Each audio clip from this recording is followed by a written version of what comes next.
You know the one I mean. Little tiny hand. Anyway. Tiny hand. Oh, thanks for watching, folks. We'll see you next week. Oh, dear, dude, do you know something? I am so glad we hadn't had that live button then, because that totally went straight off a tangent there, didn't it? Anyway. Yeah. Anyway, yeah. Good evening, folks, and welcome to Workbench Live with Festa and Foxx for our good friends over at eModels.co.uk. Your one-stop, your one-stop shop for all your model making needs. Just think of it, Fox. We're a little hand. Tiny little hand. Yeah, tiny little hand. Hey, twiggly fingers. Little kitty hand.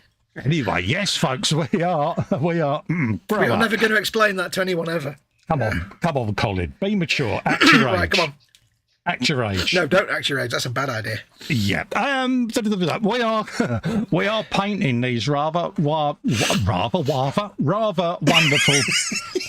Shall we start again? Yeah. Rather wonderful go back to the pre-roll and start again. Yeah, rather wonderful Bane blades that we're going to be painting or continuing with, folks. So I'm doing a bit of a shark tooth shadow sword. Is it Storm Shadow? One of the two, anyway. Storm Sword, Shadow Blade, Tooth, and Bane, Fox hammer. is doing his Bane blade in a rather splendid camo job. Normal Bane blade. If you want to grab one of these for yourself, folks, there is a link under the description here where you can go and snag one of these bad boys for yourself and build along with us. So, yes, folks, let's have a quick looky-loo in the chat. Marcus is in, saying hello, dudes and dudettes. Hello, Marcus. How you doing, geese? We've got Jeff Light in saying good evening, Cole, Fox, and everyone in the chat. Hello, hey, Jeff. Love to you. Jeff. And Maggie. Muse is saying mature. Laugh out loud. Yeah, Marcy. Like a cheddar. I was doing well until I said that, wasn't I, love? Just doing my typey because, I'm uber scared. See, what people don't know is that just before we go live, basically Colin says 60 seconds really loudly to get me to shut up because we're usually in the middle of a deep, long conversation. But what he did was he said 60 seconds and then started talking about something which I won't obviously talk about. Yeah. And then it got a bit weird and then he started laughing and it all went wrong. And he was hoisted by his own petard, basically. Absolutely. I may have been childish, Marcy. Now, I know that may come as a shock to you, love, but yes, I may have been a bit childish, love, just before we went on air. And we both sat there corpsing like a couple of 5-year-old kids. Bit childish, yes. Graham McRobert is in the chat. He says, hi, a quick hi, and I'll be back soon. Okay, hi and bye, Graham. Take care, mate. Hello, goodbye. Hello in a bit. Bye. So, yes, folks, don't forget, belly bench, small hand, belly bench and beverage. What's on the bench? What's in the belly? What is your beverage of choice? Jacqueline is in, says, good evening, gents. Muse says, when does it ever go right? Laugh out loud. Marcy, this is the trouble. Give Festa buttons. He keeps saying to me every Monday on the eModels show, I don't want to present. Can you present? Could you imagine me presenting the eModels Monday show? What possibly could go wrong? That's why we need to do it, because I'm boring. Don't forget, folks, as well, we inadvertently came off air Monday because Chrissy's broadband died. So we're going to do a show this coming Monday. And what I'll do... Have we told Chris or Ted that yet? No, we ain't. I suppose we should, really. But, if they don't turn up, I'll host it and we'll just run it from my end. But so being that we got cut off mid-factoid, I'm going to do a catch-up on Monday's factoid next Monday with that day. So you'll get double factoids, folks. Yeah, because I didnn't watch it, but you probably said the next one is a German physicist whose name was, and then you probably never found out. It was that Swedish-Italian botanist bloke, wasn't it? Where the pair of us just sat there and, it really, really did go wrong. They're always botanists, aren't they? Yeah, I think but this is it. I literally load it up as the show's starting, so I'm totally unprepared. Mew says coffee and a tuna with cheddar sandwich is being consumed with lots of stuff on the bench. Yeah. Consumed. There you go. Consume. So, Fox, how's you? Hello. How's Mum? And what are you going to be up to this evening, mate? Yes, it is. Yes. Hello, buddy. How you doing? I'm all right. Mum Wolf is okay. She's a nightmare as always. She's like a 5-year-old running around causing problems. But hey, it's what we do. So yeah, everything's going well. Tonight I am taking a break from the painting. Last week I finished all the dry brushing for the camouflage scheme. Yeah. To get my little highlights, but I've got the highlights in the grey and the sand. Yeah. So it looks a bit three-dimensional. Tonight, obviously I need to do chipping. Yeah. But I'm not going to paint I also need to paint all the little details, but there's no point painting all the little details and then going chipping them and getting them covered in chips for the wrong colour. So I'm going to do the chipping for all the body hull colour. But before I do that, I need to do the decals. So that's a long way of saying I'm doing decals tonight. Absolutely, because the pair of us are useless. And if I hadn't done mine last week, I would have forgot. Yeah. So, but I figured if I'm going to do sponge chipping, I don't want to be painting all the little details and then accidentally get them covered in all the sponge chip colours because I don't want that. So that's the thing. I'll do all the details after I've done the chipping. Yeah. Sponge. Absolutely. Dominic is in saying good evening. Hey, Dominic. Oh, hello, Geese. How you doing, mate? Hello. I'm very warm. It is. It's a bit muggy, isn't it? Yeah. Oh, hello. I'm falling apart now. Oh, dear. Although, to be fair, compared to the rest... Well, yeah, there is that. Compared to the rest of Europe, we're actually quite cold, so... Yeah, it's proper heat waveness, isn't it, out there? 40-odd degrees. It's like, holy moly. It was quite funny because my missus, right, typical, she said the UK's, missing it. I said, yeah, we dodged a bullet there, love. Yeah, trust me, you don't want... It's like, it's bad enough when it's 25 degrees, but 40 degrees? Yeah, can you imagine how whingy we would be? I've got a 1,000-year-old living in the house. It's just a nightmare. Because we do like a moan about the weather, us Brits. We really do. Yeah. We're not happy unless we're having a weather wibble. Wibbly weather. Yeah. Right. I'm delving into my decal stash, which is many. I've got thousands of them. Oh, dear. How's that going to work out, he says? Well, I've got proper Baneblade decals that came with the kit, of course. Yeah. Some Shanghai Dragons decals there, cool. I can't show you those stickers because it's basically a man with a bottom for a head that somebody sent me from Korea. Oh, right, I can't really show you those, but they're quite adorable. I'm not going to use those. I've got the Baneblade decals, but I'm going to just have some fun and put other little Gundam decals on just to give it little details. Yeah, it gives it a little bit of character, doesn't it? Yeah, and of course I have my Hello Kitty decals. A Hello Kitty decal will be applied. You says it is gross and humid here. Yeah. Yeah, because you're getting a bit of an heat wave. Are you still getting issues with the Canadian forest fires, Marcy? Has that reached as far down as you, love? Because I know it's hit New York and places like that, but... It's even impacted Europe a little bit. Yeah, because Marcy's in Michigan, if I remember rightly. Yes. Somebody has to be. Oh... Jackie says, we've just had a bowl of Doritos with melted cheese. Oh, proper cheese chops, Jackie. Ooh. For my dinner, I had 2 sausage rolls and an enormous crisp butty. Oh, mate. No, 2 crisp butties. 2 crisp butties. One was cheddar and red onion.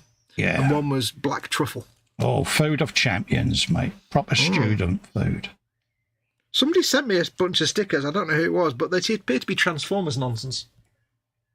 You bought them, didn't you? No, I can't say I support that. Transformers nonsense, but never mind. Yeah, send Fox all the Transporters stickers imaginable. Yeah. Tish and Peshore, I say. Marcy says, yeah, we got their smoke and the stupid geese as well. Yeah, I got chased by a load of geese years ago, bloody things. That's no way to talk about your mother's friends. Yeah. You see what I did there? I did, yeah. I can never meet your mother now. Oh, yeah. God, could you imagine it? We had this conversation last week that if our 2 mums ever met and then our worlds imploded, didn't they, Fox? Oh, God, yeah. With fear and a sense of foreboding.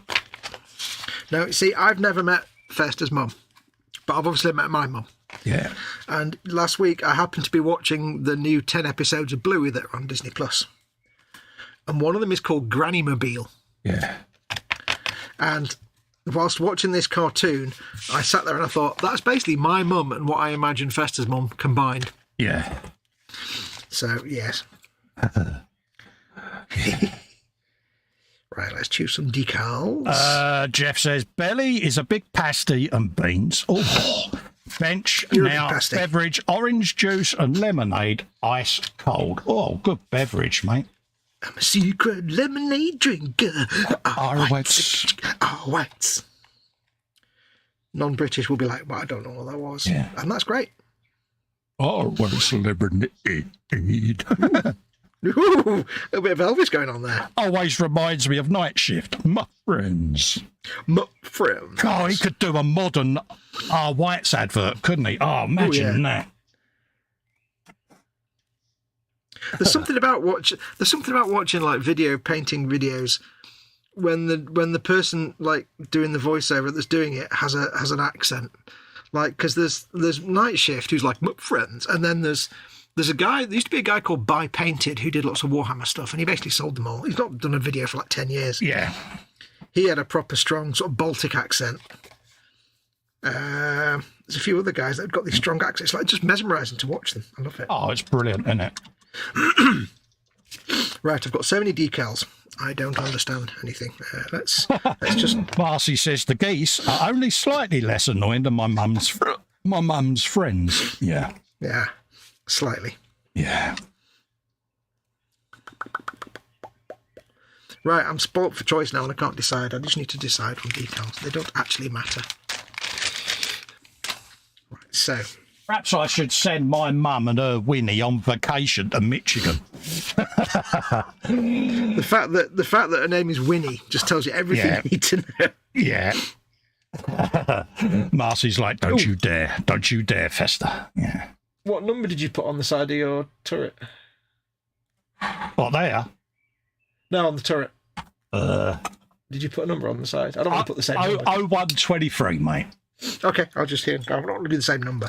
Yeah. That's right, don't matter. Yeah, but I like to make it. Well, that does seem to be the only number they actually give you, which is weird. Yeah, it's a bit strange. I think you're supposed to cut off the one you want, but I just used all of them. Yeah, because that's just nonsense. Yeah, I thought, I can't be bothered cutting them all apart. It's like they seem to really like the number 0123, don't they? It's like every number. Yeah. I guess I'll use 0123 then. Absolutely. Oh, whites. Oh, whites. Lemonade.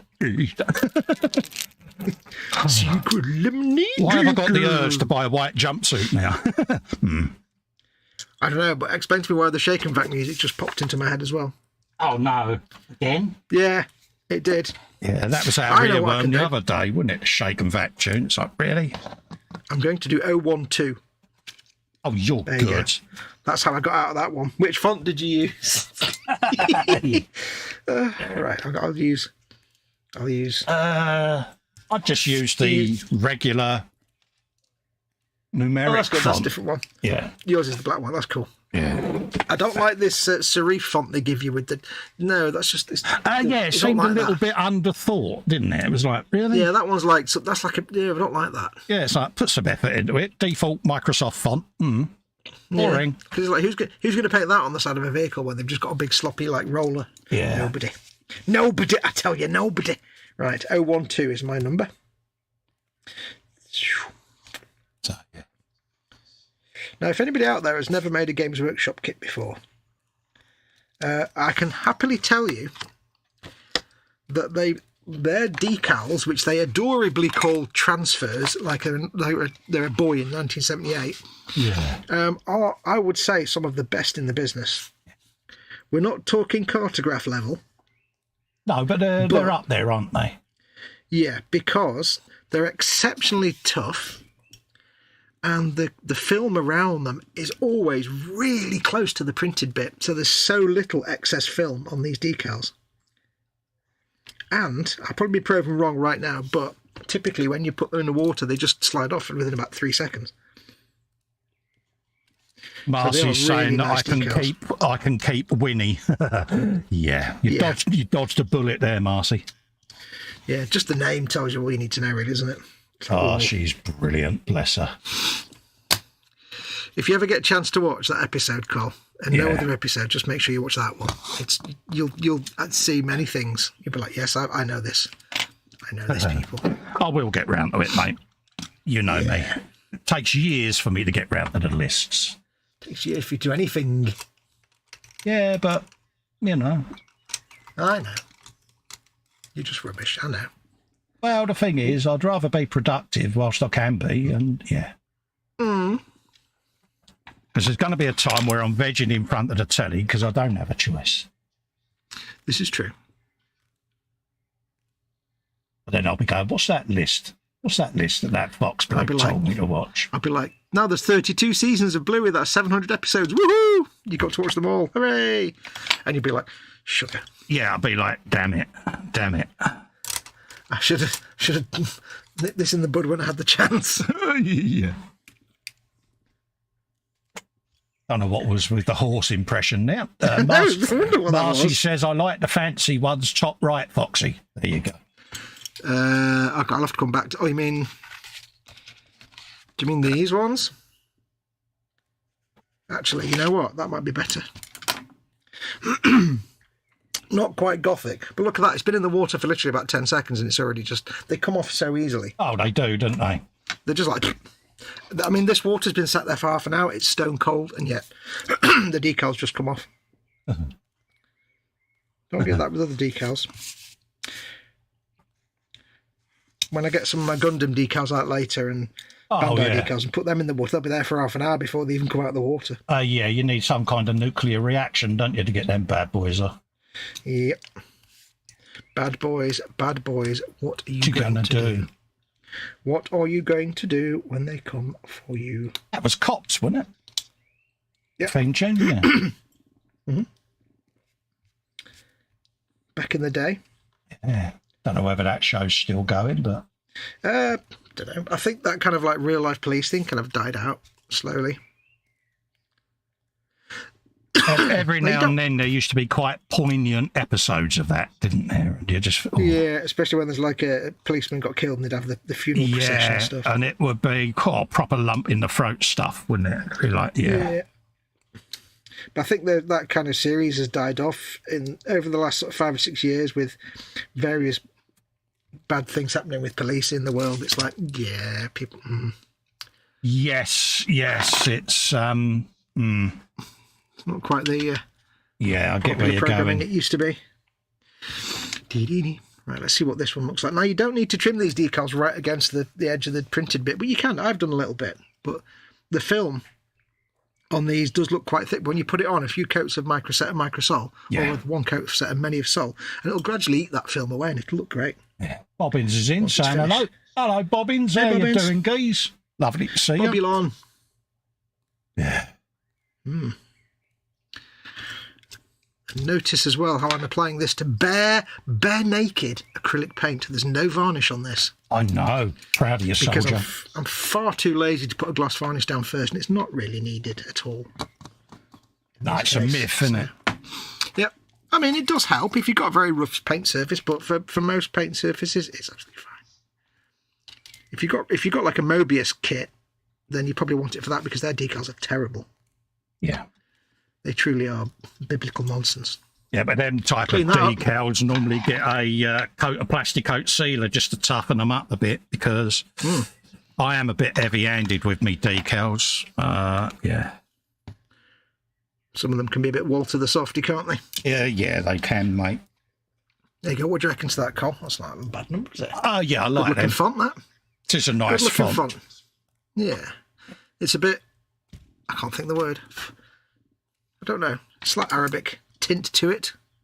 Yeah, it's a cross between Old English and Arabic, isn't it? It's proper calligraphic decal. Oh, big word. Ooh. Shock horror. Steady now.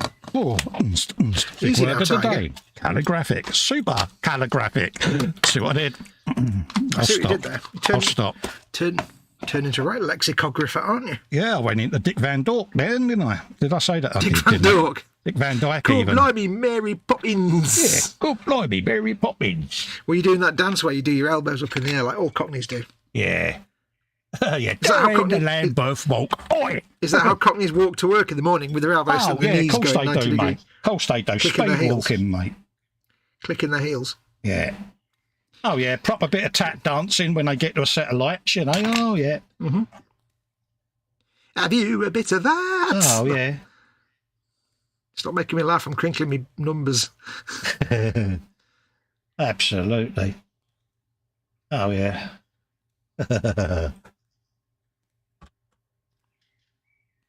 Definitely there, mate. Get back whilst alive. Yeah. I always remember my granddad, mate, used to play the spoons on the washboard, mate. Brilliant it was. Have you seen me washboard? Yeah. Yeah. And my granddad's got the washboard out. Oh, its spoons are out. And he'd be there. Needles and pins. It's like he's off. Stands a bit on the vodka. Oh, dear Lord. Did they never think to just, like, take his washboard away? And... Oh, mate, he had 3 teeth in his head. You know what I mean? It's, he's brilliant, he was. But he did used he have, to like, proper get into it. Did he have, like, the proper, like, early turn of the century 3-piece suit made of thick wool and a flat cap? Was Yeah. that you know? Oh, definitely, mate. Yeah, fob watch with the old sixpence on there brings me luck. So it's like a real thick wool 3-piece suit and an enormous pair of hobnail boots. Yeah, he used to smoke 80 fags a day. We used to say, you got to cut down, Stan, they'll kill you. Smoking won't kill me. He got run over by a bus whilst getting a fag out the packet. So technically, smoking killed him. He actually got run over by... I could be run over by a bus tomorrow, and he was. Yeah, he was proper... Yeah. Oh, dear. Yeah, it was the ironic way. He would have seen the funny side of that. Well, yeah, if anybody's going to actually get run over by a bus, actually. Then... Yeah, it was like, yeah, of all the things, I ended up getting run over. Yeah, bless him.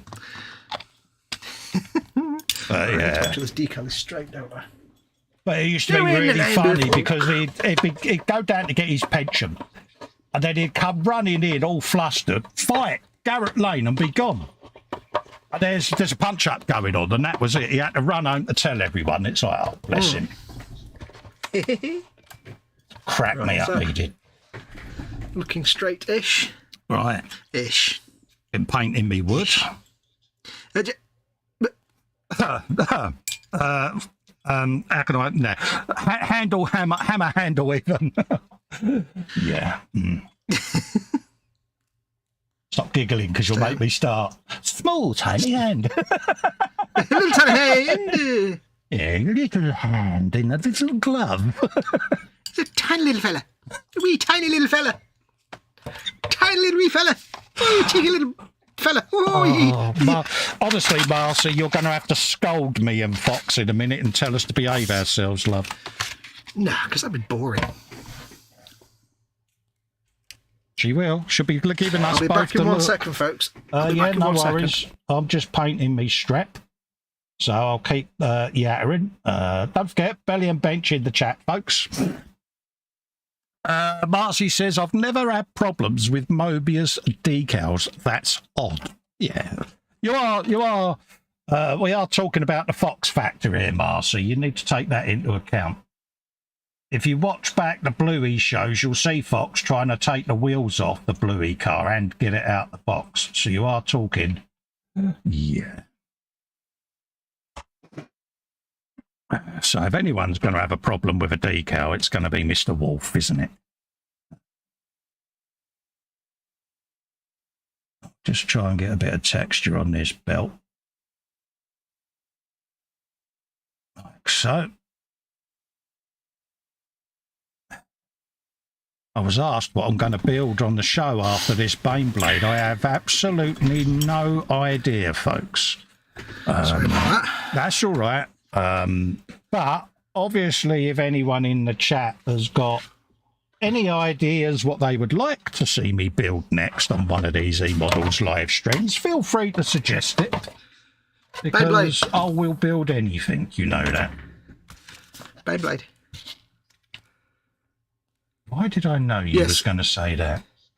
I'll have to go again in a minute, just for a minute. No, somebody was trying to go up the stairs without actually having anyone present. Oh.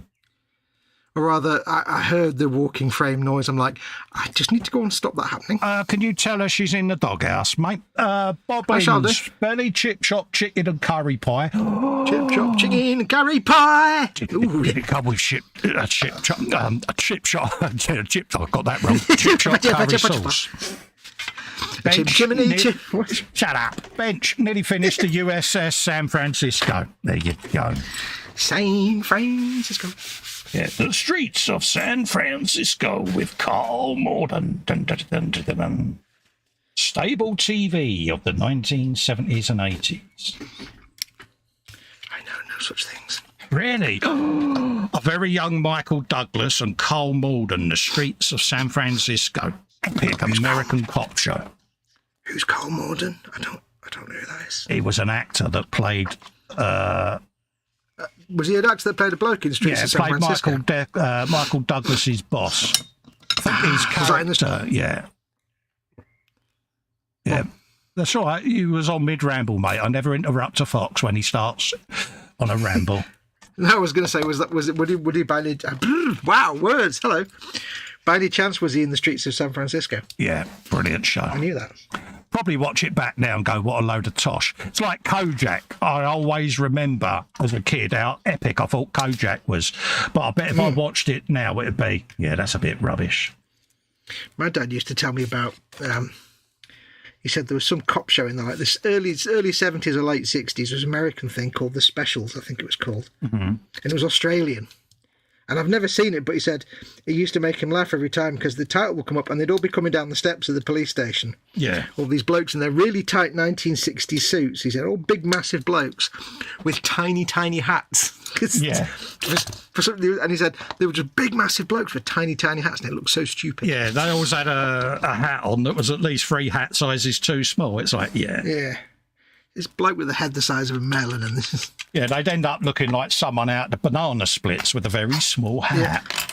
Yeah.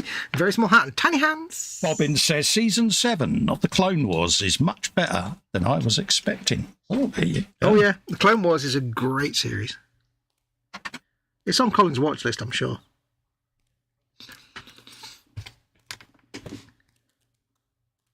Yeah.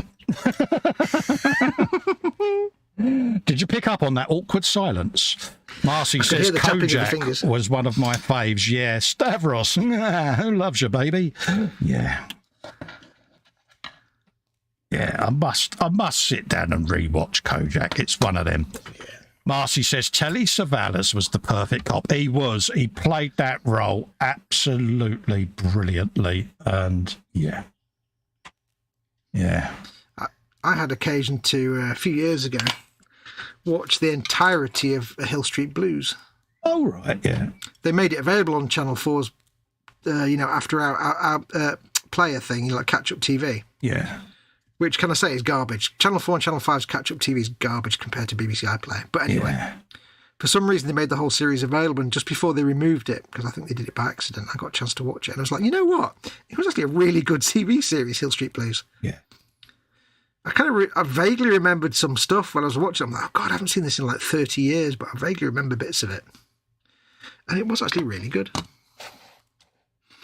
Some of them shows were iconic, weren't they, you know? And yeah. It's like remembering like Sergeant Esterhouse and all those kind of things. No spoilers. I can't remember much about the show, to be honest with you. Used to watch that, and the one with Angie Dickinson, Policewoman, was it? I never saw that one. Rockford Files. Yeah, Rockford Files. Hill Street Blues had had Sergeant Renko, who was the little guy with the scruffy. He always looked like he was a homeless hobo. Oh yeah, looked like he slept rough, didn't he? Yeah, and he used to growl at people. But he was always on the phone saying, Ma, give over, stop it, I'm fine, Ma, stop. Yeah. He's always on the phone to his mum. Yeah, good shout, Marcus. The Genie. Yeah, Gene Hunt from Life on Mars, yeah. Yep, that was a good series, that. Yeah, the Genie. It's Wednesday, it's 3:30. I'm having oops. Yeah. I don't know why I did a southern accent, seeing as he had a kind of Manchester accent, but... Yeah.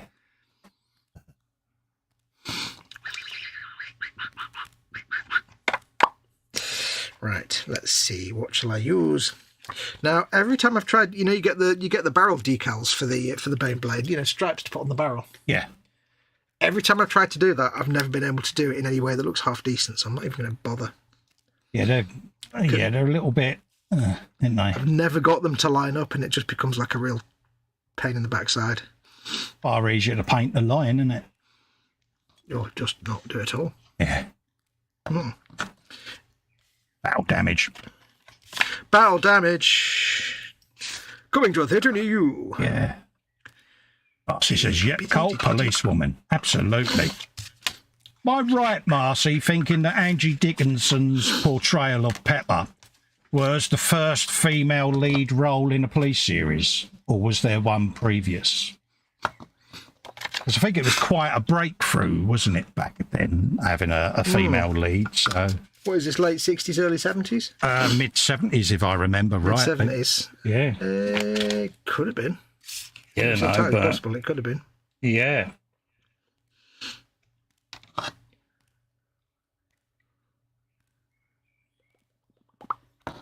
What was I thinking? Can't remember what I was thinking. What was I thinking? Oh, no. Yeah. I could do... Marcy says, tape it off and paint them, Fox. Exactly, Marcy. That was my thinking, love. But that involves an airbrush. Now we can't do spraying on a live stream. So yeah, that is full lazy mode employed. No, can't do spraying on a live stream. It's not practical. That's why I didn't do spraying. Yeah. Also, complete laziness, of course, is the other reason. I'm not saying that wasn't the reason. Nothing wrong with a bit of laziness, mate. Nope. That's what I do. I show people how to do things the lazy way. Minimum effort, maximum results. Oh, yeah, maximum lazy mode engaged. Yep.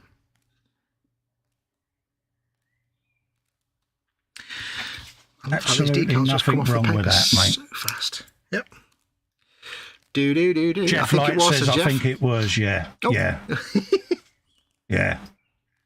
Isn't it terrible that we're looking back going, yeah, the first female show, blah, blah, blah. It should never be a thing, should it? If you're good enough actor, It doesn't matter whether you're male or female. It should not matter at all. Nope.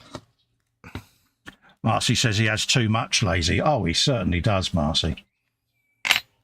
I'm surprised he doesn't stream whilst laying on a couch. Oh, there's an idea. There you go, a little bit of scullage. Scullularity. Just to make it stand out a bit more. If in doubt, paint over the decal. If in doubt, flamethrower. Oh, no, wait, sorry, wrong. Yeah, that's not... Right, got another one somewhere. That will be because it's on the other side, Cole. Yeah. I've got a theme tune in my head, but I don't know what it's for. I can't hum it because obviously copyright. Yeah, it's not with a man with a very small hand, is it? No, it's an American TV show, I think. All right, not Hill Street Blues, is it, going in your head? No, I know that one. I keep thinking it's the Bionic Man, but it's not, because it starts like the Bionic Man, but then it goes off to do something else. Like I said, I can't hum it, so... Do you remember Petrocelli, the TV show, the police series, back in the day? The bloke at the beginning who was always building that house, wasn't he? I've never heard of that. Petrocelli. Petrocelli. Do you remember... Yeah, do you remember Shoestring? Yeah, Trevor Eve, wasn't it? Yeah, I don't remember much about it, but I just remember it. Yeah. Go. Yeah, Trevor Eve. The Chinese detective, do you remember that? Chips, Poncherello. Yeah, David Yip, wasn't it? David Yip. I've now got the Chips theme tune in my head. It's a great, really camp piece of music. I love it. Yeah, how camp did Poncherello used to look? Old Eric Estrada. Oh, yeah. Yeah. I read somewhere that they didn't really get on, actually, in real life, those two. Fraser says here, Cole and Fox, did you ever watch the show called New Tricks when it was on the TV? No, mate, I've not heard of that. I love New Tricks. Oh, it was a Dennis Waterman write the theme tune, sing the theme tune. Classic, really? He wrote, but it was a police department where they reopened cold cases. They're all retired cops. and they reopened cold cases. It was great. I used to love it. Dream Builder says, evening guys and chat. The Bobbin says, can we get the Airwolf theme in Fox's headphones? I think we can. Or better still, get the Blue Thunder theme in there. Well, you could try and get the Blue Thunder theme in there, but nobody remembers that because it's rubbish. Here we go. The Airwolf theme, of course, is perfect because it's in my head now. It's fine. It's not an earworm at all. It's a pleasure to have it in there. Ah, now we've got your secret, Marcy. She says, Eric Estrada. Yum. Ah, there you go. Marcy's got a boyfriend. Yeah. Yeah. Marcy and Eric sitting in the tree. In the tree. Yeah, I'm going to stop now because I'll get beaten up next time she sees me. So. Yeah, keep going. I see no problem here. Yeah, it's lonely under this bus that you keep throwing me under. Bluey bus. I see what you did there.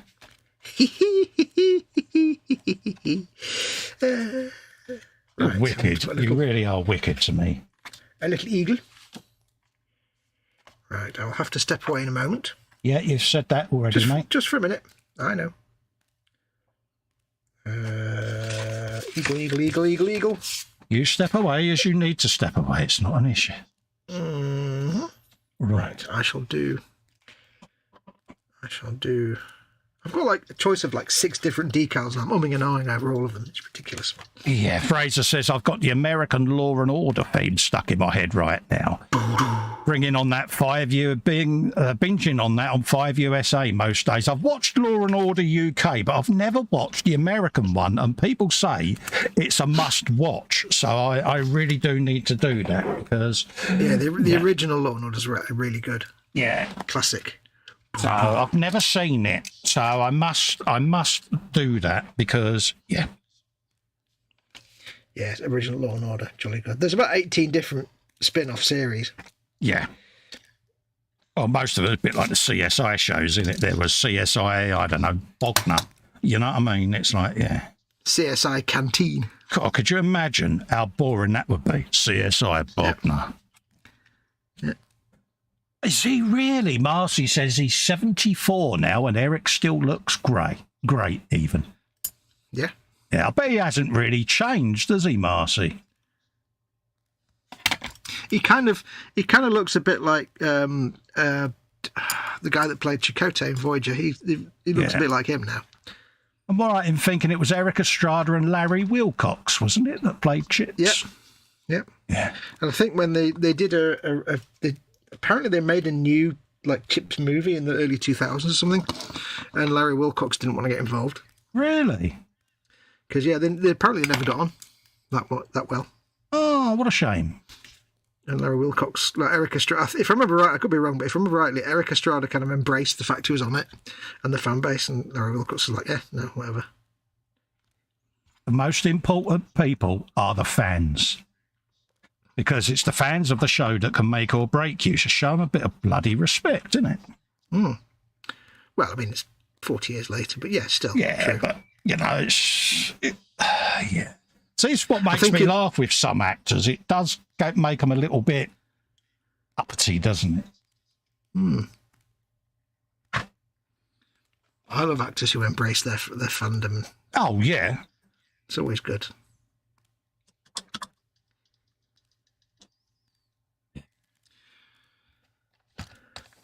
Darcy says, yeah, he's not changed much at all. He's aged well. Fair play to him, mate. Yeah, iconic TV show that was. Chips. Mm-hmm. I built the model kit of the bike, California Highway Patrol bike, when I was a young lad.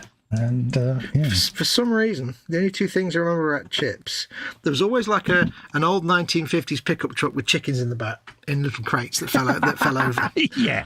On the freeway, on the interstate. The lorry full of the water bottles. Yeah.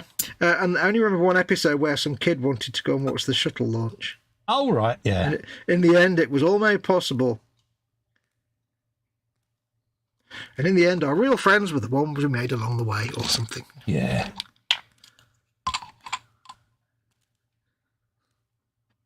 Good TV shows. They must have been, because we all remember them years later. Yeah, it was just Saturday morning TV, wasn't it? Yeah. Right, I shall be back in a few moments. Yeah, no worries, mate. Yeah, chips. Wow. Absolutely brilliant shows. That, do you remember The Fall Guy as well with Lee Majors where he played the stuntman? Remember that one? From the, I think that was a 1980s TV show, wasn't it? The Fall Guy, because it was after the $6 Million Man franchise, if I remember correctly. But I saw an episode of that recently, the $6 Million Man, online, and I thought, oh, I'll have a look at that. It was bad. Mark Wahlberg, for years, has been wanting to make a film offshoot, hasn't he, the $6 Billion Man? But whether or not that's still on the cards, I don't know. But I'd go and see it just out of nostalgia value, you know. Just I love all of that stuff as a kid. I'm right in thinking that Planet of the Apes was a TV series as well as a film franchise, or am I wrong about that? For some reason, I'm sure I can remember it as a TV show as well. I could be wrong. All right, let's get these armoured cables done. Might as well. Get the detail stuff done. I will go around and do some chipping. It's just I fancy doing a bit of detail stuff as well. I'm going to mix it and match it. Suggestion for the next live build from Bobbins is a shiny helicopter. What, like the Apache? Is that something you would want me to do, or a civilian helicopter, perhaps?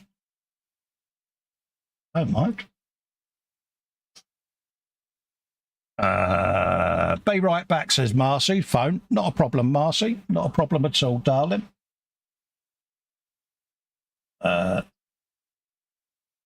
Because I'll build anything. Planet of the Apes was both, says Jeff. Like, there you go. I had a feeling, Jeff, but I couldn't quite know whether I was barking up the wrong tree there, mate, because, yeah, after all, you know, I was only a pup. Just I'm sure I can remember seeing that when I was living with my uncle, so, yeah.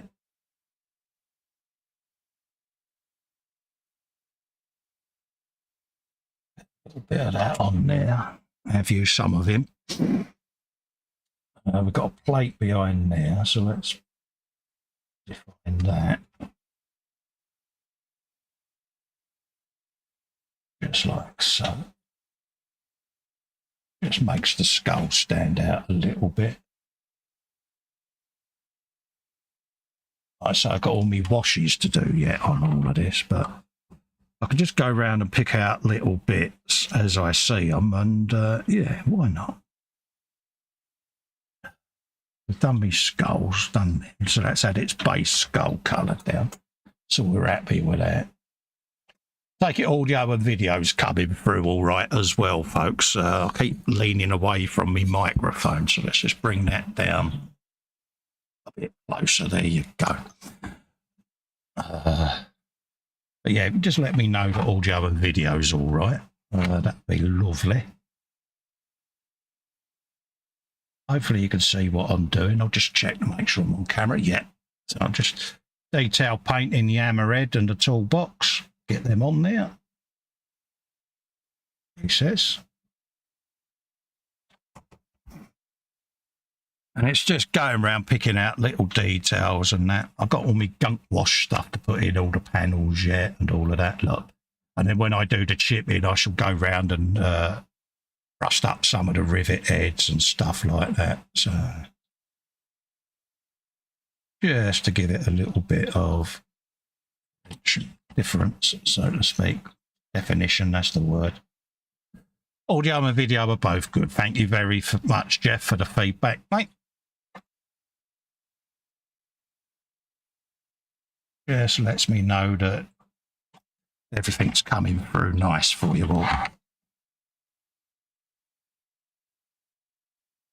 Do you find the big screens much better as well? This layout that I've changed to, because, yeah, I think it just lets you see a little bit of what we're doing clearer. But We've got a bit of that on there now.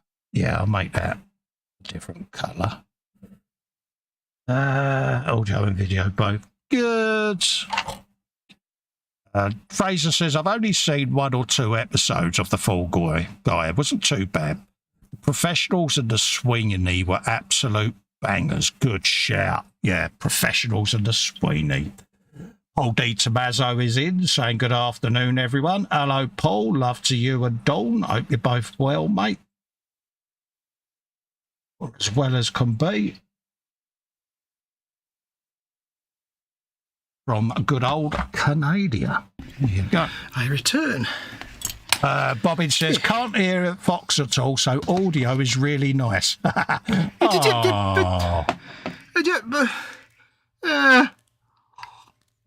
It's very cruel.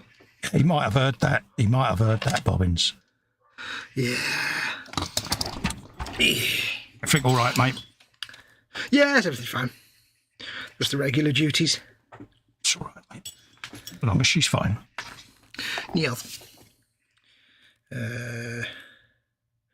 What have we got going on there, then? I'm going to go around and do all my big Baneblade decals first, and then I'll add lots of extra little bits and bobs. Oh, you're good. You're good, you are. My little gun blood decals and things like that.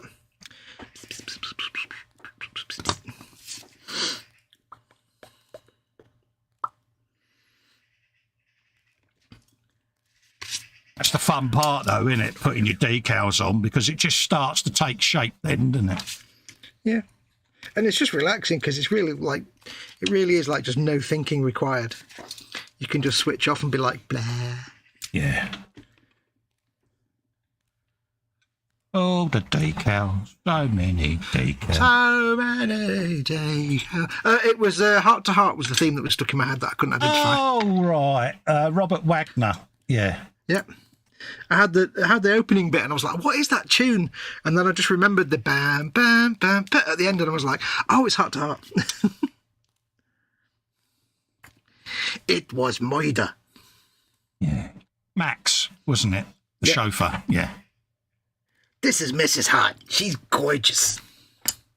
God, that's like he's in the room. Wasn't that, what's his face as well? Ernest Borgnine. No. Was it? Was it not? No. Who played Max then? I can't remember the actor's name, mate, but it certainly wasn't Ernie Borgnine. I don't know why I thought it was Ernest Borgnine. He looked very similar, but yeah. Do. The heart, bloody. Now we're going back. Driving around in their cabriolet Mercedes. Yeah. Always come to the rescue, didn't he? Mm-hmm. I don't remember actually ever watching Heart to Heart. I probably did, I just don't remember it. Mm.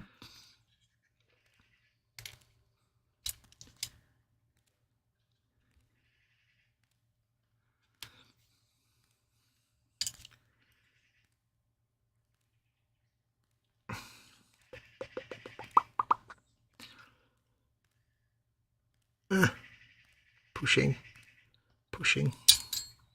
It's funny when you do like things like tanks and stuff. Yeah. Or in my case, Baneblades, because I've done enough of them, that you get a feel for when it, like if a turret doesn't actually sit horizontally, like that edge goes up a little bit. Yeah.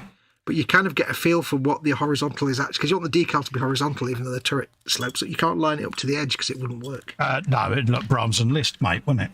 Yeah, and you kind of end up, if you do enough of them, you get a bit of a feel where you can just stick it on and it'll be sort of straight. Saying that, I probably messed it up. But... Well, a lot of the time, just trying to trick the eye anyway, aren't you? Yeah. That's why a lot of us paint checkers on a slightly jaunty angle. Yep. Paint checkers at 45 degrees, then nobody ever knows if they're lined up right or not.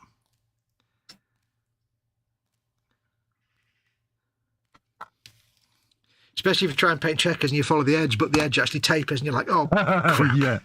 Yeah. I've done that before now. I'm like, hang on a minute. Yeah. Oh. Lionel Stander played Max. There you go. I knew it was wasn't Ernie Borgnine, yeah. Never heard of Lionel Stander. Yeah, he played Max in Art to Art, mate. Did he? Did he play Max in Art to Art? Yeah. it was Moida. I wonder how many people actually in their minds think it was Ernest Borgnine, because I bet a load of people do. Probably a lot of people. Yeah. But no. Right. Super match game. Bomb. Yeah, Paul says, doing okay, he says, trying to get funding for a new bed, really need a good night's sleep. Yeah, just put some money by him, mate. All right. Absolutely, mate. Oh, yes. I'm limited to white decals, really.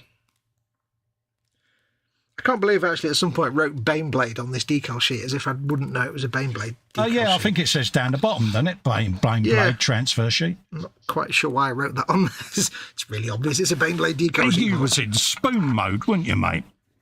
It was probably like the first one I ever did or something.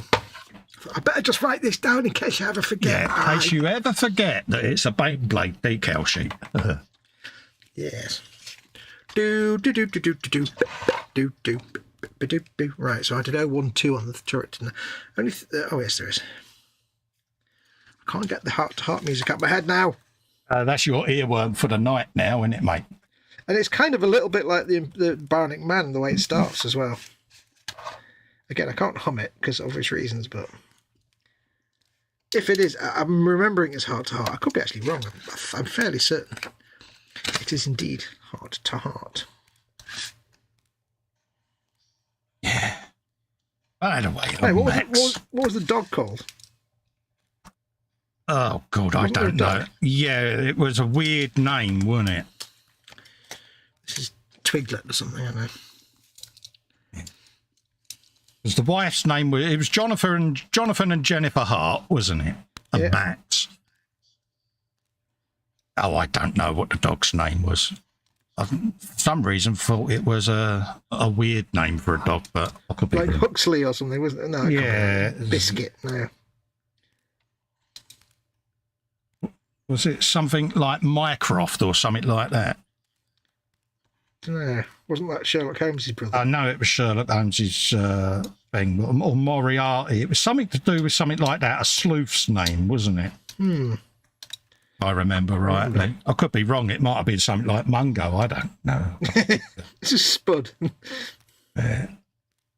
When these two first met, it was Moida. Be ironic if they called it Gary, wouldn't it? Be like, good name.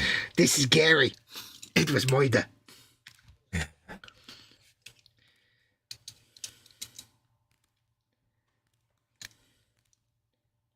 How did he die? It was death by Moida. Why did you call your bulldog Gary, Cole? 'Cause he looks like my mate Gary. Really? And then they would meet him and they'd go, yeah, I can see why you chose the name now. He was a dead ringer, mate. Makes sense now. Yeah, so yeah. Right, where am I going to put these? They give you these big numbers, but they're too big to actually go anywhere without... Freeway, that was it. Freeway. Freeway, there you go. Says Stefan last. By the way, he says, hello, I've just stumbled in Freeway. That was it. Hello, Stefan. Hello, my friend. Welcome to the show. Absolutely. Yeah. Freeway. Because it welcomes you to the show.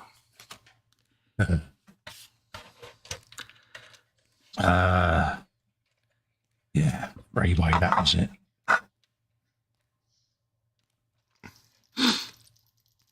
Yeah, they give you all this big 0123 decal, but there's nowhere that actually can even fit it on apart from on that one side of the turret.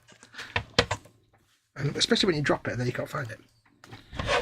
Tomato says, so knowing I'm going to need lenses of magnification, how do you guys go for the small details on your figures? Well, I've got flip-up lenses on my glasses that I use, but I've also got a microscope that I put on the bench for highly detailed stuff as well, mate. Yep. Some people have one of those lights where it's got like the ring-shaped bulb and then the hole with the magnet. I've tried that, but it's never any good, especially in the summer when it's hot, because it's a hot bulb.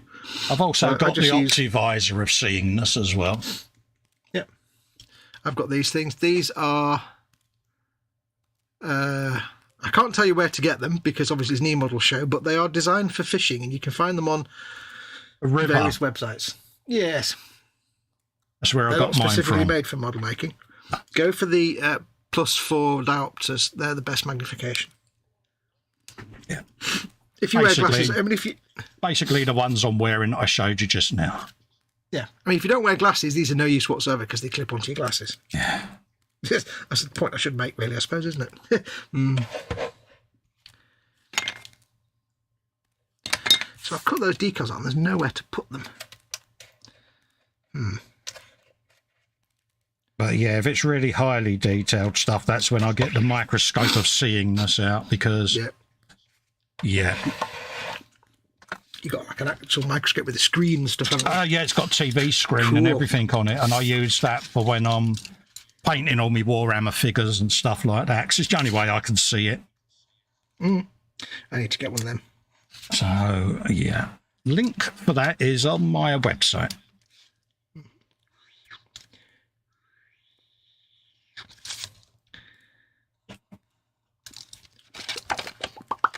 Good factoid, says Jeff Light. Believe it or not, the actual dog's name was Charlie Gray. There you go. It's a good name for a dog, that, Charlie Gray. Isn't it? Yeah, see? Yeah.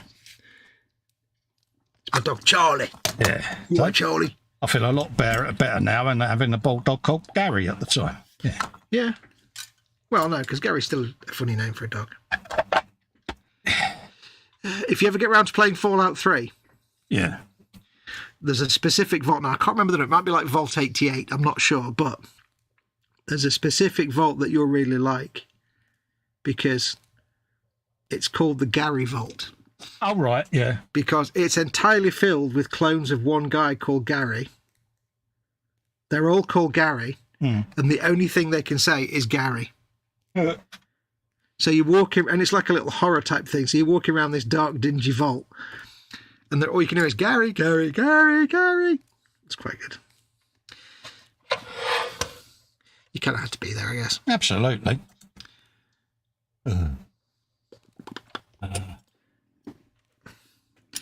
It was Moida. It was Moida. Or as Taggart would say, there's been a murder on my patch.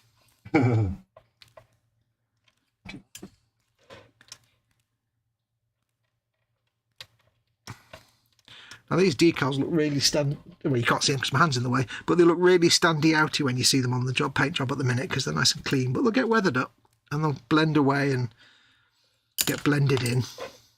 They'll come good. Decals always look terrible when they first go on because they're nice and clean and shiny and they don't blend with the paint job at all. Yeah, that's why I like to always sand them down. Yep. Sand it like you mean it. Absolutely.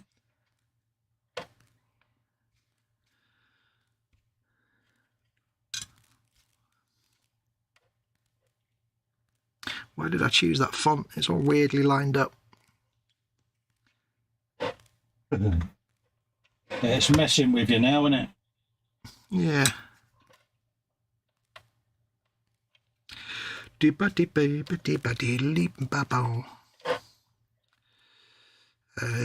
What is or was your dinner tonight then, Cole? Your belly? I've not had no dinner yet. I don't have me dinner till late at night, mate, do I? So I've got no idea, mate. Don't know yet. No. I won't know until it's been produced, mate, because the missus is out at the moment, mate. I said earlier on, didn't I? 2 sausage rolls and crisp butties. I did say that earlier on, didn't I? There it is. I knew I. There it is. Freeway was his character name, says Jeff. Yep, cool. Yeah, I read that out. Yes. Yeah. Freeway. Yeah. Freeway was his name, oh. Yeah. I bet that would be another program that hasn't aged too well, though, wouldn't you? Heart to Heart. Oh, absolutely. Do you have any memories at all of The Littlest Hobo? Yeah. I mean, I remember it. I just don't remember anything about it. Like I don't remember the theme tune. Yeah. Well, yeah. But it's like I don't remember ever actually seeing one. Yeah. Used to be on a Saturday afternoon, didn't it? After Saturday Superstore. Yeah, I've no idea of what actually happened in the episodes. Yeah, it was basically a dog version based of Skippy, wasn't it? You know. Woof, woof, woof. He's down the ravine. Don't know what that accent was, but yeah. G'day, Skip. Yeah. Bit like them Charlie Shed adverts, wasn't it? Row, row, row, row, row. Charlie says... No, he didn't. He never said that at all. Yeah. For some reason, the only thing that ever stuck in my mind, I don't know why, right? But the only thing that ever stuck in my mind about those adverts was not what the message was, but just the fish that he had in his mouth. The skeletonized fish. Do you remember Grizzly Adams? Yep. With Dan Hegarty, wasn't it? Dan Hegarty, yep. Yeah. I don't remember, again, ever watching it, but I did. I just have no memory of it. Yeah. Grizzly Adams. Yeah, Grizzly Adams. Yeah. German Shepherd, says Jeff. What's that? The Freeway was, or what? I thought Freeway was a little dog. Yeah, I can't remember. For some reason, I always thought it was Husky, but then, yeah. Yeah. I thought it was like a little kind of like yappity dog type dog. I'm struggling to get the heart-to-heart tune out of my head. Even like the high camp of Chips isn't getting rid of it. I'm trying to force the Chips theme into my head, and it's just like maximum high camp, and it's not working. Nah, it's not going to happen, mate. You're going to have that in your head all night now, mate. I don't even remember most of the theme tune. Jeff Light says Littlest Oboe was a German Shepherd. Ah, right. Was it? Yeah. Oh, it was a small dog. I'm doing it again, aren't I? I'm sure it was a small dog. Wow, I've really misremembered that then. Or misremembered it. Littlest Oboe. I thought that was a little thing. Had a bandana around its neck. That was dog meat, wasn't it? No, Littlest Hebo had one as well. Dog. Yeah. You just did a Fallout fact. I did, didn't I? You just did a video game knowledge fact. I'm very impressed. Have I gone up in your estimations? Yeah, well, yeah. Yeah, for now anyway. I will soon ruin that. Yeah. There's time to ruin that yet. There's plenty of time to snatch defeat from the jaws of victory. Yeah. As you tend to do. Absolutely. It's a bit like when I'm in the good books. It lasts a very, very small amount of time. Yeah. There you go. I've called the missus to get her up for work. I'll be in the good books now. It's a day off. Oh, yes. She still reminds me of that. Oh, yeah. Never forget. Yeah. You had one simple task, she says. I said, yeah. Yeah, but you have to remember, she has to remember that you are, in fact, one simple task. Yeah. That's also a description of you. I said, but had I have not rung you, and you had have had to go to work, you would have had the ump because I hadn't rung you. Yeah. And she went, is that the best you've got? I went, yeah. Yeah, is that it? It wasn't working, was it? Yeah, she didn't put much effort into that, did you, mate? I went, nah, kind of didn't.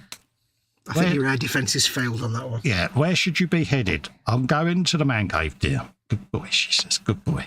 I'm stepping away now. Where should you be going? Away, yes. Yeah, I should be going in there, shouldn't I? Is the correct answer.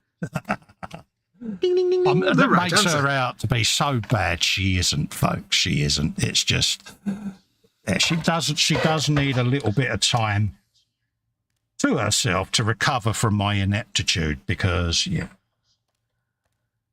that time started in 1986. Yeah. It's when we first met, 1986. Or first started seeing each other. Yeah. How many minutes did it take her to realise that she'd probably made a terrible decision, but went for it anyway? Yeah, probably about. Well, we could probably break it down to seconds, to be honest with you. She felt sorry for me. Hello, I'm Colin. Oh, I've just done a future flash forward to my life. Oh, mate, really? Yeah. If ever she had been able to time travel, I wonder what her decision would have been. Oh, bless her. Saying that, she's often said she's never regretted it. No. Even at the times when she face palms some of the stupid things I've done. Yeah, but it's also kind of what makes you endearing in a way, isn't it? We've had a bloody good laugh, Fox. That's the thing. And that's the secret, you know. Most of my friends and family, all their marriages have broken up. And they often say to me and H, what's your secret? And it's just like, one, mutual respect. But also, you know, we have fun. We have a laugh. Yep. You know, even through the bad times and the hard times when you're really skint and you don't see an end to it, we still banter each other and laugh because it's like, yeah. There's nothing else you can do, is there? Yeah. Exactly. Why would you want to be doing something that's not making you happy? You can have fun with it. Exactly. You've got to have fun. You don't get long on this little bowl of rock and water. So have a laugh whilst you're here, folks. Oh, wait, no, I can't sing that. Yeah. Underneath the arches. I did a bit of vibrato tonight and everything there to impress the people. Really did that on camera. Damn. Yeah. Je ne regrette rien. Oh, God. He's off. Edith Piaf, talking of vibrato. Yeah.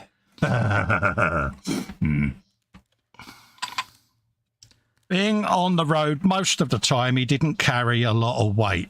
Yeah, littlest hobo. Yeah. But if he's a German Shepherd, he can't be that little. That's what I mean. I'm sure it was a smaller dog. Yeah, just used to wander around, didn't it? Yeah, I can remember the intro tune, but yeah. Maybe my brain is yeah. My brain is completely painting a different picture of that dog in my head. It's really weird. I'm sure you're thinking a little mongrel, aren't you? Yeah, I'm thinking like a little mutt type thing, little Heinz 57. Yeah, not like a big burly dog. What was that? Was that your attempt at a big woof woof? It was, wasn't it? Well, no, we've got a big dog that lives a few doors away. I don't know what it is. Oh yeah, I've heard it. Yeah, it's got the most chill. It just goes. Buh. Yeah, it's got the big boy's bark in it. Yeah, but it's like whereas all the little dogs around here just go when something goes in the garden, like the fox or a hedgehog or something. Yeah, this big one just goes. It sees something in the garden, just goes, buh, and that's it, and then it just goes inside again. Yeah, Gary just used to lean over and go, whoa. Didn't bother with the oof. Just, yeah. I can't be bothered. Yeah. Physical effort is required. It's like, Gary, put some effort. Yeah, all right. World's least useful guard dog. I've made a terrible mistake. I've put a decal on this back panel here, and it's like it's underneath where the ladder goes.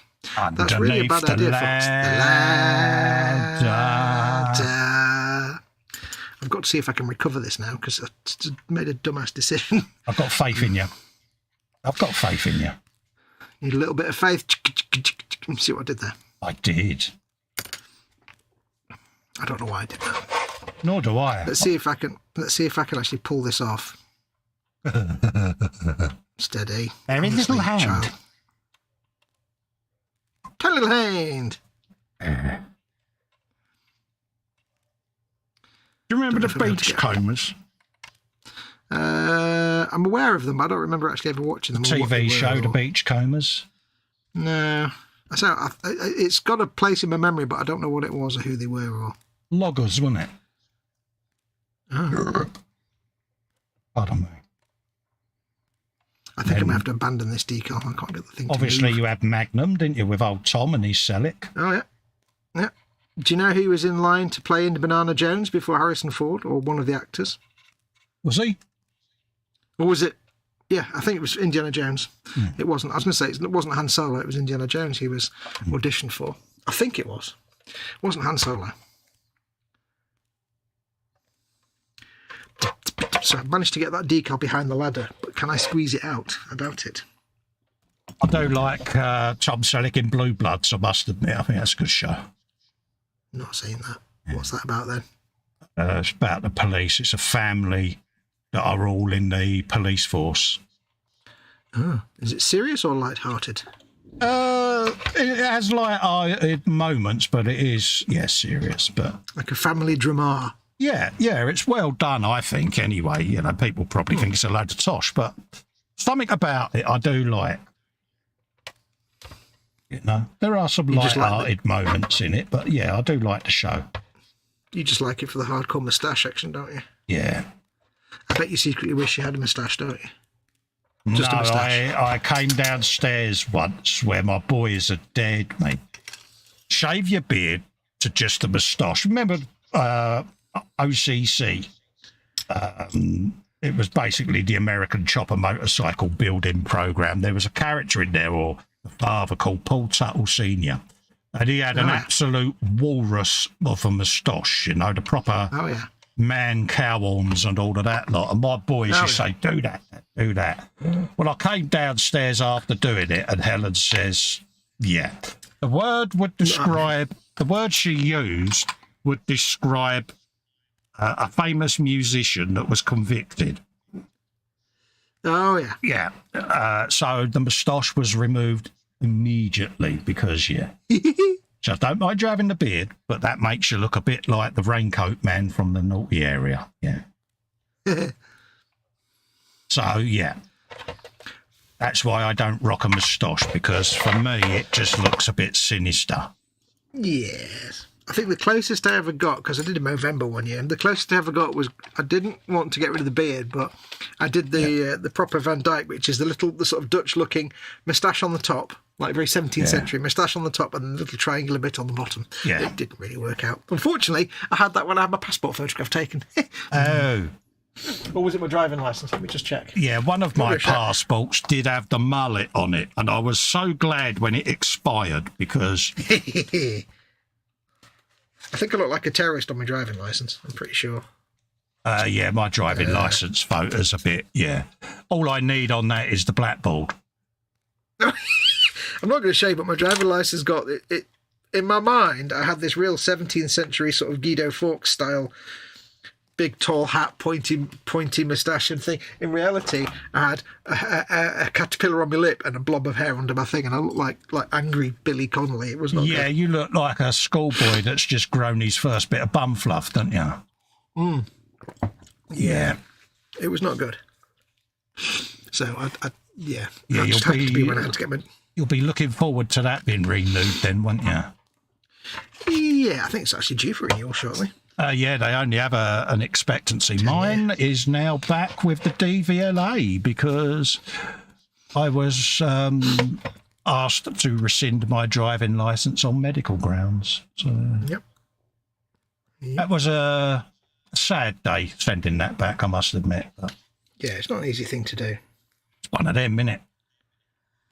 Could be worse. That's how I see it.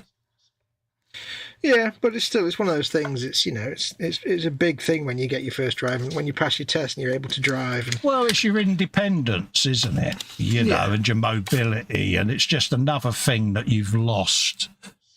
That through your illness, isn't it? So yeah, but that only lasted a few days, and then I was like, I haven't driven a car for 9-10 years, so. Yeah, it's not as if I was driving last week, but it's still that final realization, isn't it? Yeah, it's a bitter pill to swallow. Yeah, I'm over it. I'd give it a fault now, but at the time it was a little bit. Yeah, it makes sense.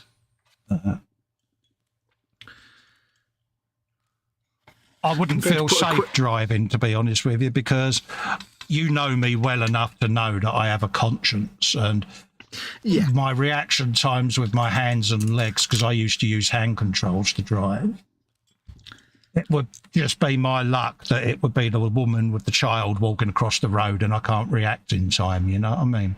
And I wouldn't have been able to live with myself. So in a way, it's avoided that, isn't it? So... Yeah, I mean, I know I'm a rubbish driver. I'm one of those drivers that I don't think I'm a bad driver. If I know where I'm going, I've got the sat-nav on, I'm actually not too bad. But the one thing I really hate doing, and I will avoid at all costs, is motorways. I hate motorways. Never used to bother me, mate. No, I think it's because it was a long time before I had a new car. I always used to have second-hand or old cars. Yes. And then I had a run of 3 Ford Fiestas for a few years that were brand new, and I bought them on HP. Mm-hmm. And you got a new one every 2, because my brother worked for Ford, so I got them dirt cheap. And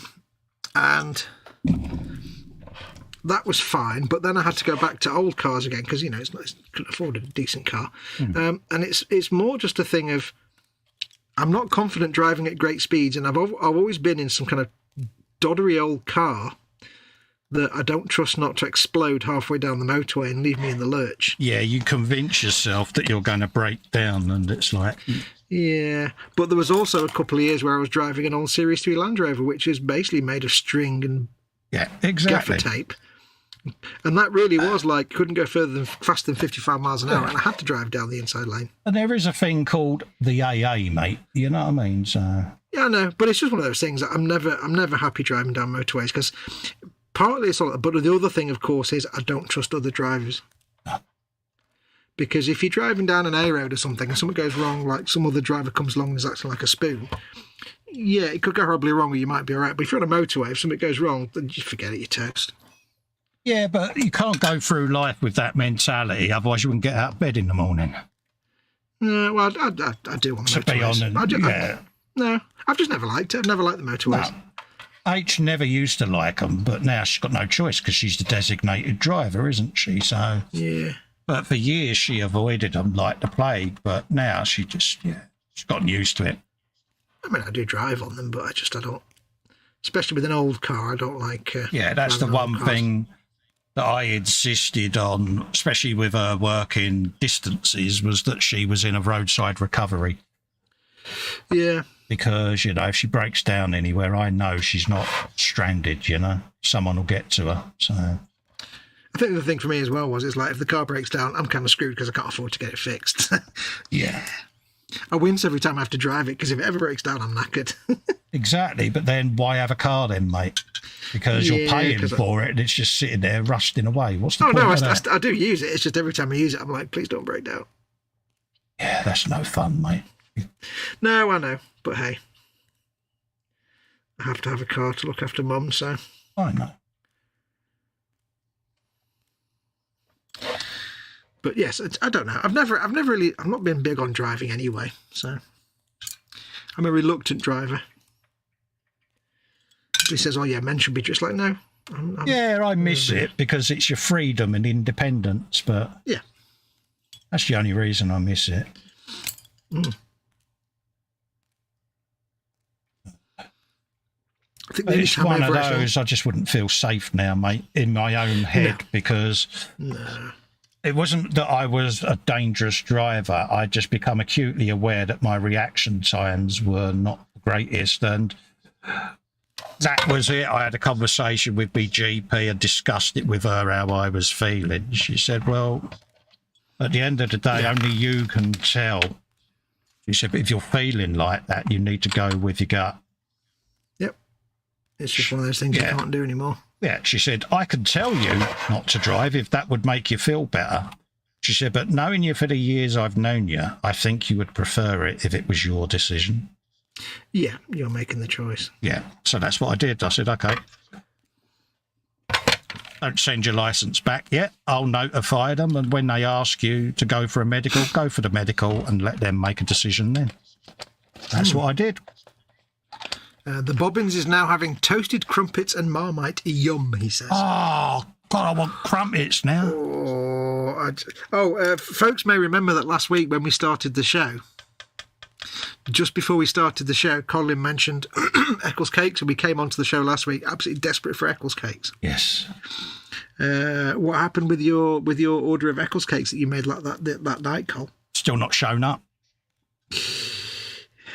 I know. They were supposed to be delivered on my birthday, folks. Yep. And they never showed up.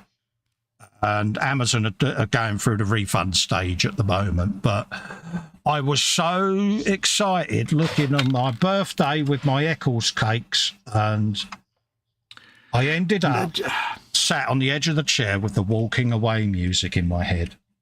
No. Did Amazon know that they ruined your entire birthday? Yeah, through the tears, I said, through the tears, I said, that's my birthday treat, I think they should do something extra for you because they did ruin your entire birthday. Yeah, man up, fat boy. That's probably their answer. No, it's Eccles cakes. It's no question of manning up. It's Eccles cakes. That's serious business. People need to understand the seriousness of this. Yeah, H was like, why are you so quiet? Well, I didn't get my Eccles cakes. Oh, Wibblekin, she went. Yeah. Yeah, but it's important to understand when you order Eccles, when you think about Eccles cakes, it's a life-changing moment. When you suddenly don't have them, it's like, no. Well, the thing is I've been mocking him, saying I'm looking forward to tomorrow. I'm going to be sat here videoing myself chowing these Eccles cakes and sending them to you on the phone. I couldn't do none of that. Yeah, but you know what I've just suddenly realised is that I wouldn't have known any of this because this all happened, and he never actually bothered to tell me this. He was like, I'm not going to tell him. Yeah. Because he only mentioned it today because I asked him, how are your Eccles cakes? Yeah. So he would never have told me that. He would have let me live on in the knowledge that he'd had his Eccles cakes and enjoyed them. Oh, yeah.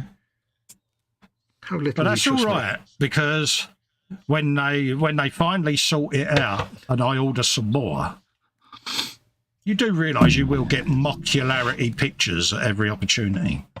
Well, yeah, but I can just go around to our corner shop and buy proper Lancashire Eccles cakes. These were Lancashire Eccles cakes. Oh. Coming from Lancashire.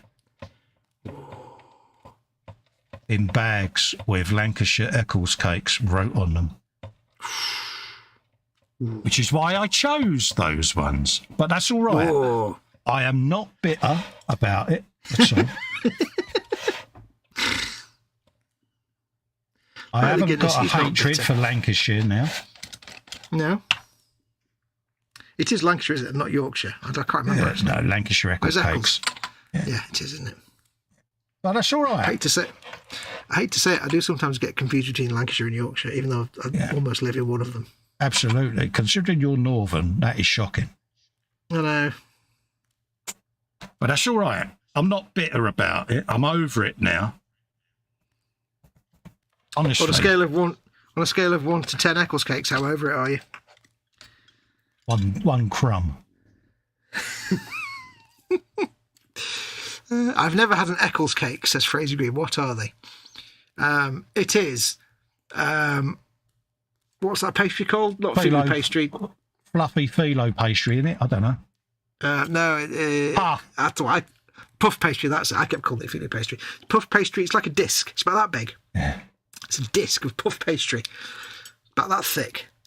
Inside which is just all the raisins in the world. Yeah. All of them. Which doesn't sound appetizing. It's made with butter and puff pastry. Doesn't sound appetizing, but when you've got one, nothing else matters. They melt in the mouth, mate. Yeah. For those who are not native to the UK, perhaps, or don't know anything about Eccles, I shall put it in chat so you get the right spelling. Eccles cakes. There you go. Just look up Eccles cakes, order them, put them into your face mouth. Your mouth will love you for the rest of your life. Chorley cakes are similar, but they're made out of proper suet pastry or whatever, not puff pastry. Ruined my birthday, it did. I know. It's not good. All right. I'm over it, honest. Poor baby. Are you over it now? Yep. Keep their Eccles cakes. Are you really over it? Keep their Eccles cakes where the sun don't shine. Have you ordered your anti-hero outfit with the cloak and everything for Captain Anti-Eccles cakes or whatever? Oh, from your trauma. You're going to try and take over the world? I am. From my cave that is built and looks like an official Eccles cake. Would that be the Eccles cave? Yeah, that's what he did there. I'm not bitter. I'm really, really not bitter about it. No. I'm over it. You just raising hell. You see what I did there? It's been tough. But I'm over it. Just want to clarify that I'm over it. He's over it. I'm so not over it. But that's all right.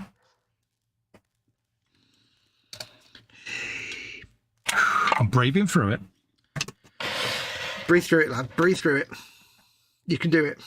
Kevin says, I used to like Welsh cheesecakes, which was Eccles cake with icing, shredded coconut on top. Oh, yeah, now you're talking. Ooh, I never heard of that. That sounds good. I sent Baldrick into the baker's once for a cheesecake. Oh, yeah. Poor Baldrick. I wonder what he's doing. Baldrick? Yeah, it was our apprentice. Oh, right. Ah, yes. I thought that might be the case. Yeah, the one who I sent outside to blow the air filter out, and he was out there going... Used the airline Baldrick. I sent him to the shop to get a cordless extension lead. My friend started work in some kind of like construction thing, just like a temporary job. And the foreman asked him to go and get a glass hammer. Yeah. So he told him where he could go, thinking it was a wind up. So they fired him because they actually wanted him to go and get a glass hammer. So he got fired on day one after about 5 minutes. Go and get a glass hammer. Pot of elbow grease. Yeah. Front brake for a unicycle. Yeah. Our physics teacher at school always used to mock the new kids by asking them to go down to the staff room and ask for a long wait. Yeah. Go to the staff room and ask Mr. Peterson for the long wait, if you would. Mr. Peterson was always happy to oblige. Absolutely.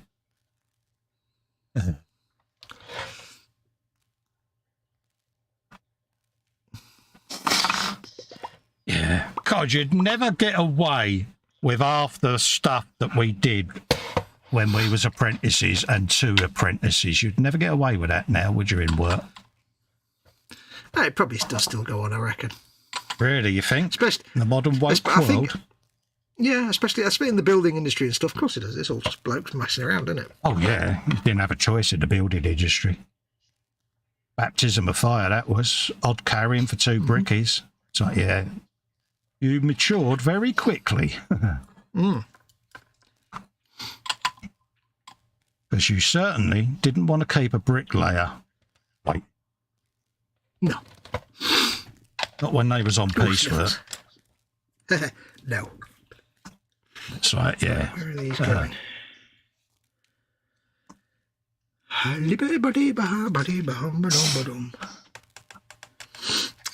We shall have... So what can we remember about our first jobs? Do you ever have a job that you missed, that you had, that was your best job, that you wished you still had, folks? I do. What was yours? Mine was Macmillan's, believe it or not, the book publishers. Oh, yeah. What were you doing? I was working in their warehouse at the time, mate, on the old forklift, doing all the bulk receipting and that. But I just loved the atmosphere. I loved the company. I liked the banter. It was a really good place to work, mate. Yeah. And they moved in the end up north. So, yeah, but part of me wished I had accepted their offer to go, but it would have just meant uprooting the family. And it was like, we'd already done that once. It was like, not again. What are you doing, by the way, right now? I am doing a wash in some of the recesses around whatever that thing is. Cupola, you're doing a recess wash. Cool. Yeah. He was the bloke who directed Star Wars or The Godfather, wasn't he, Cupola? See what I did? Isn't he the one that filmed the fake moon landing? Yeah. Oh, yeah, Capricorn one. Oh, yeah. My favourite job was when I worked for Anchor Housing Trust. The only job I've ever liked. Yeah. Which was, I've talked about it before, when we were the social housing alarm provider. So that you've got, your granny lives in a assisted housing where she's got her own flat house or whatever. Yeah. And it's warden controlled. There's a warden that lives on site. Oh, yeah, and they pull the emergency cord. Yeah, and they pull the emergency cord or anything like that. You only got the emergency cords hanging in the toilet and bedroom and stuff. Yeah, that's what. Yeah. They pull the cord for assistance, and we either, we sort them out, or we sort them out. We call the ambulance, we call the warden or the family or whatever you need to do, or we just, often it was just by mistake. Yeah. Old people tend to fall out of bed about 3 a.m. Yeah, or fall into door frames and spend 3 days walking around with a broken arm. Yes. Well, on the night shift, it was great because this was back in the early 2000s. So I used to go into the night shift with my Xbox, plug it into the little TV they had there, and just play Halo all night. Because you'd get very few calls up until about 4 o'clock when they'd be like, right, it's 4 o'clock, we're going to start falling out of bed soon. Yeah, they're all going to start falling out of bed because they need to get up and go for a wee. Yeah. So then, like clockwork every night, you'd hear there's a car dealership next door, and you'd hear this guy walking across the car park with a big trolley of stuff. Shh. Yeah. Right, that means it's 4 o'clock, and then the calls started coming in. Yeah. But no, I enjoyed that job because I was doing something good and worthwhile. I was helping people. You're giving something back. That's the thing, isn't it? And it's always nice to do some good, isn't it? Yeah, I mean, sometimes it was hard, and sometimes it was very hard, and sometimes it was great. But I enjoyed that job. Yeah.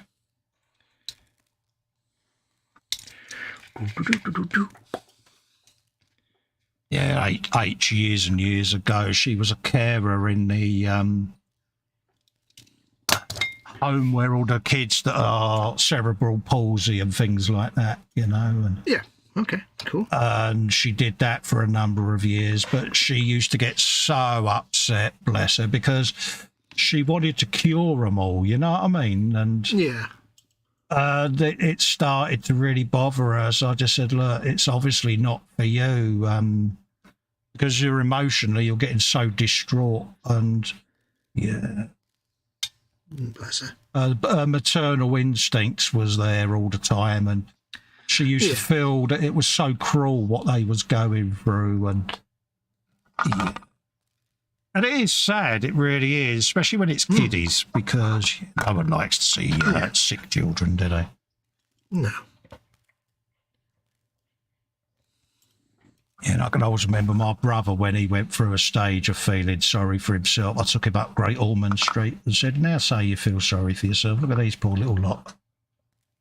Yeah. Yeah, it's an eye-opener. I said, do you think you got it bad? Yeah. And it did. It opened his eyes, you know. It was a bit of a shock to him. Yeah. But you have to do these things every now and then. Big brother or little brother? Big brother. I'm the youngest. Yeah. I'm the baby, as my mum always says when she introduces me to anyone. All 4'8" of my mum goes, oh, look, it's my little baby. I'm like, yeah. I'll always be a little pup. Oh, yeah, of course you will. I'll always be that one. Yeah. Bless her. My little babe, look, she says, my little cherub. I shook his cheek, she says, but I can't reach him. Yeah. Bless her. And she'd still slap you if you did something wrong. I can always remember on my wedding day her leaning over to H and went, yeah, it's your problem now. Yeah. And she's like, yeah, I know. Yeah, and H was like, yeah, really? Oh, yeah, you're not wrong, love. yes. You're not wrong. Yeah, good luck, she says, he's all yours. I said, God, have you got any handover papers? She said, not on me. She said, but I can get some written up. Really? Am I that bad? All these voices. Nope. Yeah, they all went. Never asked that question. Yeah. There was a moment when everybody's there going, should we actually answer that? Yeah. Well, some are going, should we answer that? Some are saying, do we need to answer that? Yeah, that's me going, yeah, a little bit of support round here from you lot would be helpful. And I got nothing. That's the tumbleweed and the sound of crickets emanated around me. Jeff Light says a long stand was another one. Yeah, long stand, yeah. Fraser Green says, I can vouch for the apprentice Mickey taking still being a thing. I wish I was still with the council. The warehouse, that mob I was with was like a second family in a way. Oh, yeah. See, the thing that... Skyhooks was another one, wasn't it? Get some skyhooks. Oh, yeah. See, in terms of jobs that I loved, it was the Anchor Housing Trust thing. But in terms of places that I worked that I miss... although I didn't love the job, when I used to work for the Driving Standards Agency booking driving tests, that was amazing because there was no official competition. You can't get your driving test booked somewhere else. It's a monopoly, isn't it? Yeah. Yeah. So basically, we wore casual clothes every day. I used to go in with a biker jacket, combat boots, combat pants, and hair down to my butt. And you could say whatever you wanted to people on the phone because the bosses would be like, I don't care. Yeah. What are they going to do? Go somewhere else.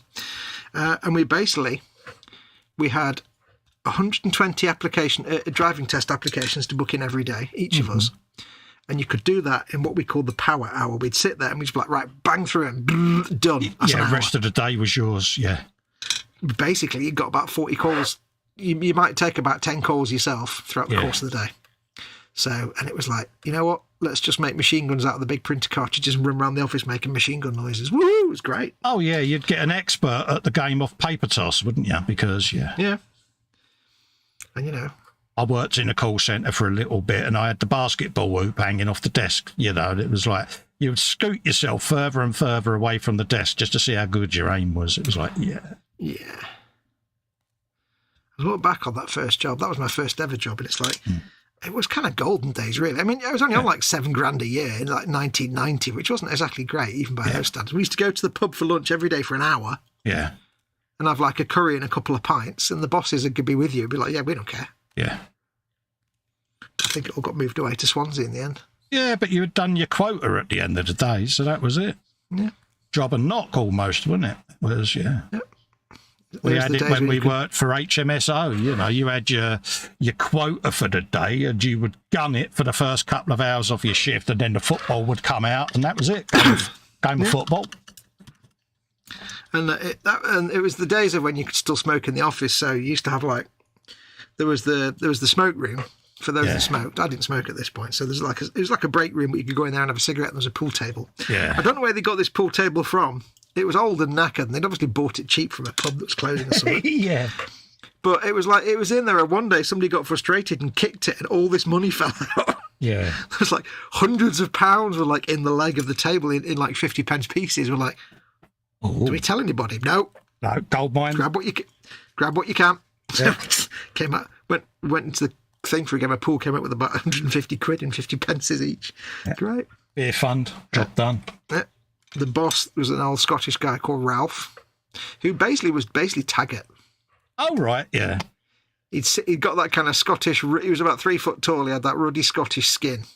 Yeah. He's like, right, now we're going to do this now, and he always had a cigar going. Yeah. And he really was basically like Taggart, and it's like, yeah. He'd be making all the lewd comments to the female staff, and it'd be like, one of those, yeah. Oh, dear. Not quite that bad, but Yeah. He was on the edge of being that whole generation. Not as bad as females, then. Yeah. Oh, no. No. And the two managers in the office were Christine and Karen, I think their names were. And Christine was always funny because, like, if somebody wanted to speak to a manager, it was very, very rare that any customer ever did. You'd put them onto her, and she just did not give a crap. Yeah. She'd be like, "Look, where else are you going to get a driving test? Ha! I win." Yeah, exactly that. So, dibs on that. So, it's short. So, yeah. So, they were good days. Every job after that I hated, so I got hoisted by my own petard on that one.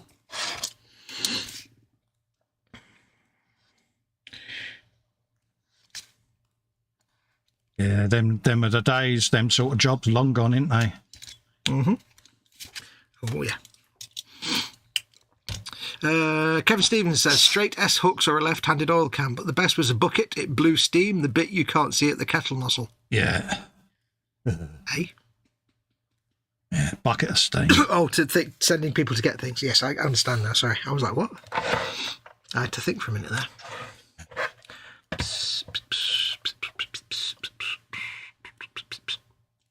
I've not put any decals on the front bit here yet because I'm going to paint stripes on there. Oh, yeah, you've got your, what's his name, stripes, haven't you? Yeah, and what I tend to do is get everything else done, chipping and everything, and then I'll paint the stripes in. I'll give them their own chipping and their own decals. Yeah. And their own bits of weathering. I don't know why, but I always do the stripes separate. Yeah. I just like doing it. So they always get treated separately, the stripes. But something about it, isn't it? It's like, yeah.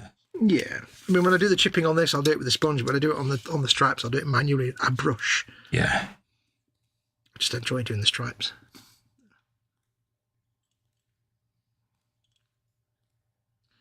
I'm not following any rules with these decals. I'm just putting them where I fancy, whichever ones I want. That's the whole idea, isn't it?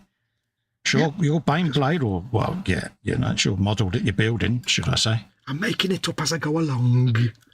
Nothing wrong with that. I've got no idea what half the symbols mean anyway, to be perfectly honest. Do any of us know what the symbols mean? No. They probably do mean certain things, but I don't think anybody actually really knows, outside of whoever writes the codices and the law. There's bound to be some meaning for it, isn't there? Oh, yeah, there'll be law behind them. You know. I'm sure Max will know. I'll ask Max when I next see him. He's my go-to expert on Warhammers. Max, here's a photograph of the Beyblade decal sheet. Please annotate every single decal with its meaning. He wants to sit and calculate the points on the Insane Blade. That's how much he likes his Warhammer. I want to know how many points that Beyblade is. Yeah, so...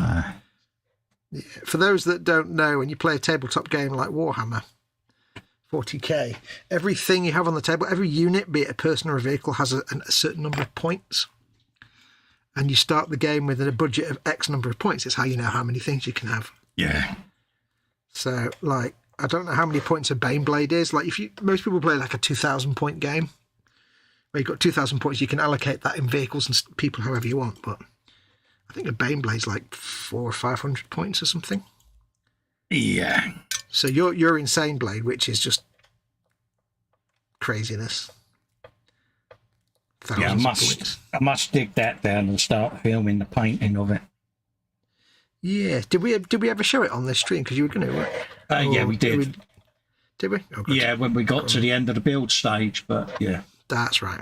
I could dig it down for next week. I won't be able to get to it now because, yeah, it's up in the air. I'd have to get Lex to come in and grab it. If they've seen it, they've seen it now. Oops. Yeah, it's one of them. I got carried away again, didn't I? I don't think you can say it's one of them because it's kind of fairly unique. Yeah, it is. It is the only one of them. One of a kind, isn't it? Mm. It's nuts, is what it is, and we love it.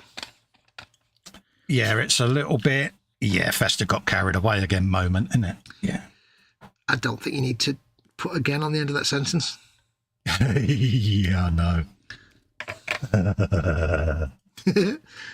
Yeah, I'm just thinking of the bluey card. It's just there on the left. Oh, the bluey card. You know what's really scary is that for all we know, we've never actually seen you actually get carried away. No, you haven't. That's the thing, yeah. That's the really scary thing. I do try to restrain myself, but how do you think that works out for me? I don't know. Probably a lot of chafing involved. Yeah. So, yeah, I did. I am impressed with that, mate. Every time I do one of them builds, I sit there and go, right, I'm going to keep this one as near to out of the box as I can. And then I hear that sentence. What it could do with Cole is... Yeah. Because the funny thing is, he's not even been able to do that on this, which is an eModels build. He's still put stuff on there that didn't come with the kit. It's great. Oh, no. You can't control it, can you? You just can't stop yourself. And I'm looking at it going, it needs something. Yeah.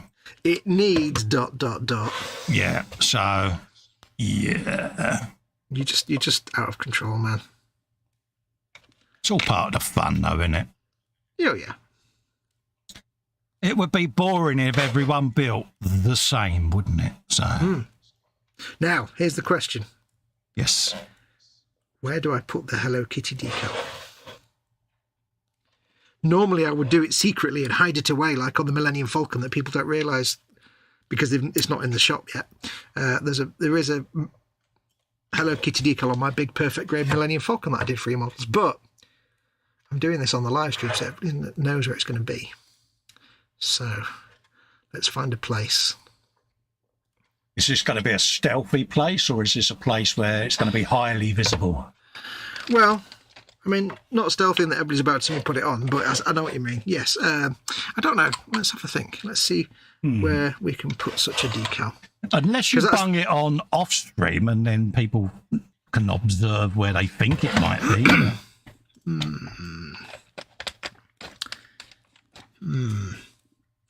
Where would I put one?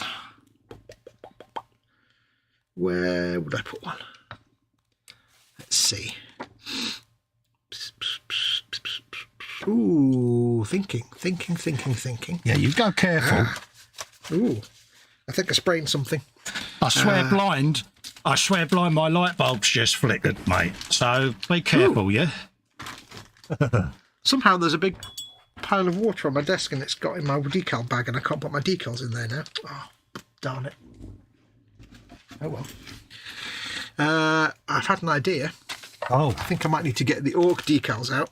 Oh, you go careful with these ideas. I know. I'm spraying something. I can think of a decal, but I think it might be an orc decal.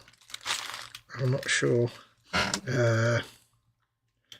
Ooh.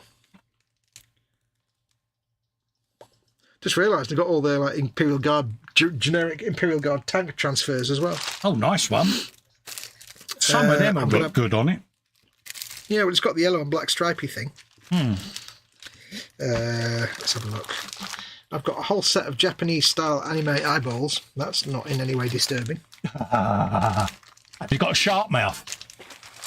No, but I have got a load of Metal Gear Solid Solid 4 decals. I might put one, Metal Gear Solid 5, Diamond Dogs and Foxhound. I might put one of them on. Oh, nice one. That will mean anything to anybody who hasn't played Metal Gear. Orc decals. Oh, no. Orc decals. Decals.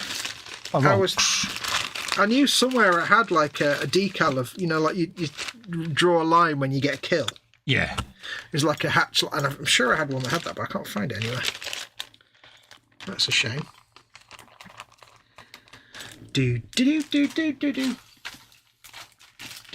Oh, there's some. Oh, here we go. Here we go. He's good, isn't he, folks? We've got to go make my more for brew in a minute. Right, there we go.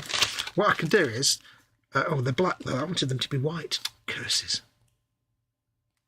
Curses. Oh, dear. We'll see what we can do. I'm going to put some of these little sort of like weight or company markings on the tank. On the front, like you get on a real tank, but also these little scratch marks, which are the kill counts. Yeah. And then I can put the Hello Kitty one at the end of the kill count. There you go. Like somebody's painted it on there for the reasons that are relevant to the Imperium. Ooh, what's these? Ooh, Death Corps Creed decals. Ooh. I think. I don't know what they are. Big sheets of white decals. Oh, nice one. Liking those. Lots of little tiny numbers. I think they're for actual Cadian dudes. Okay. But they got kill count. Oh, yes, they got kill count markings in white. Fantastic. Right, there we go. That'll work. This is the one thing with the Games Workshop models, kids. When you get them and you get all your vehicles, you end up with hundreds of sheets of decals, and they're brilliant for everything, not just for Games Workshop stuff. We keep them pretty much for this sort of thing, don't we? Where we can go and raid the decal stash. Yeah.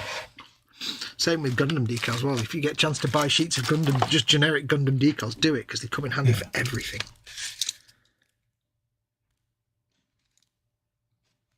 Actually, I don't know what that is. Let's not use that one. Let's use the scratchy one. Let's do that. Do some kill count numbers. You're going for it now, aren't you? Oh, I'm having it. Oh, I'm having it now. He's having some of that, folks. Yeah, chip with your numbers. Yeah. I don't know what that accent was, and I apologise profusely to everyone who lives south of Watford Gap. If you live south of Watford Gap, I'm sorry. Take that over in whatever way you wish. Yeah. I need to go over these with a few coats of Microsol, really, but I'll have to do that later. Yeah, like I say, once they're down, you can just give them a goodly larraping, can't you? And let them conform overnight then. Yeah. A few of mine, I had to really go to town on them around the rivet heads and that. It's like... Yeah, you do have to with your big fat rivets. So the thing with me is, of course, I've got the texture from my dry brushing, which also a coat of Microsol will help with that. You could say, well, that's where you want a gloss coat, but it's like, ha, no, shut up. It's not. I've decided. So, was that a bit bossy? Was I say a bit bossy? It was a bit. Yeah, you was you went into bossy fox mode there, mate. Good. Of course. It's a long time since I've had to gloss for decals, and it does seem kind of pointless, really. Yeah, we all did it, didn't we, back in the day, because it was the Well, it wasn't the right way. It was just the thing that everyone was pretty much doing, wasn't it? I mean, don't get me wrong. If you're making some kind of sports car with really complicated livery decals all over it, then you probably do want to do that because that's going to be a nightmare to get it to conform. Yeah. If you're making a tank or some nonsense like this, then just, slap it on. Slap it on. Slap it on. Right, so there's 8 kills.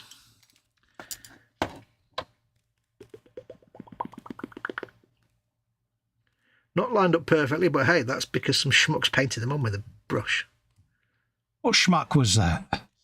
I don't know, some schmuck that put lines on the cannon of the tank. The line painting schmuck. Oh, really? Yeah.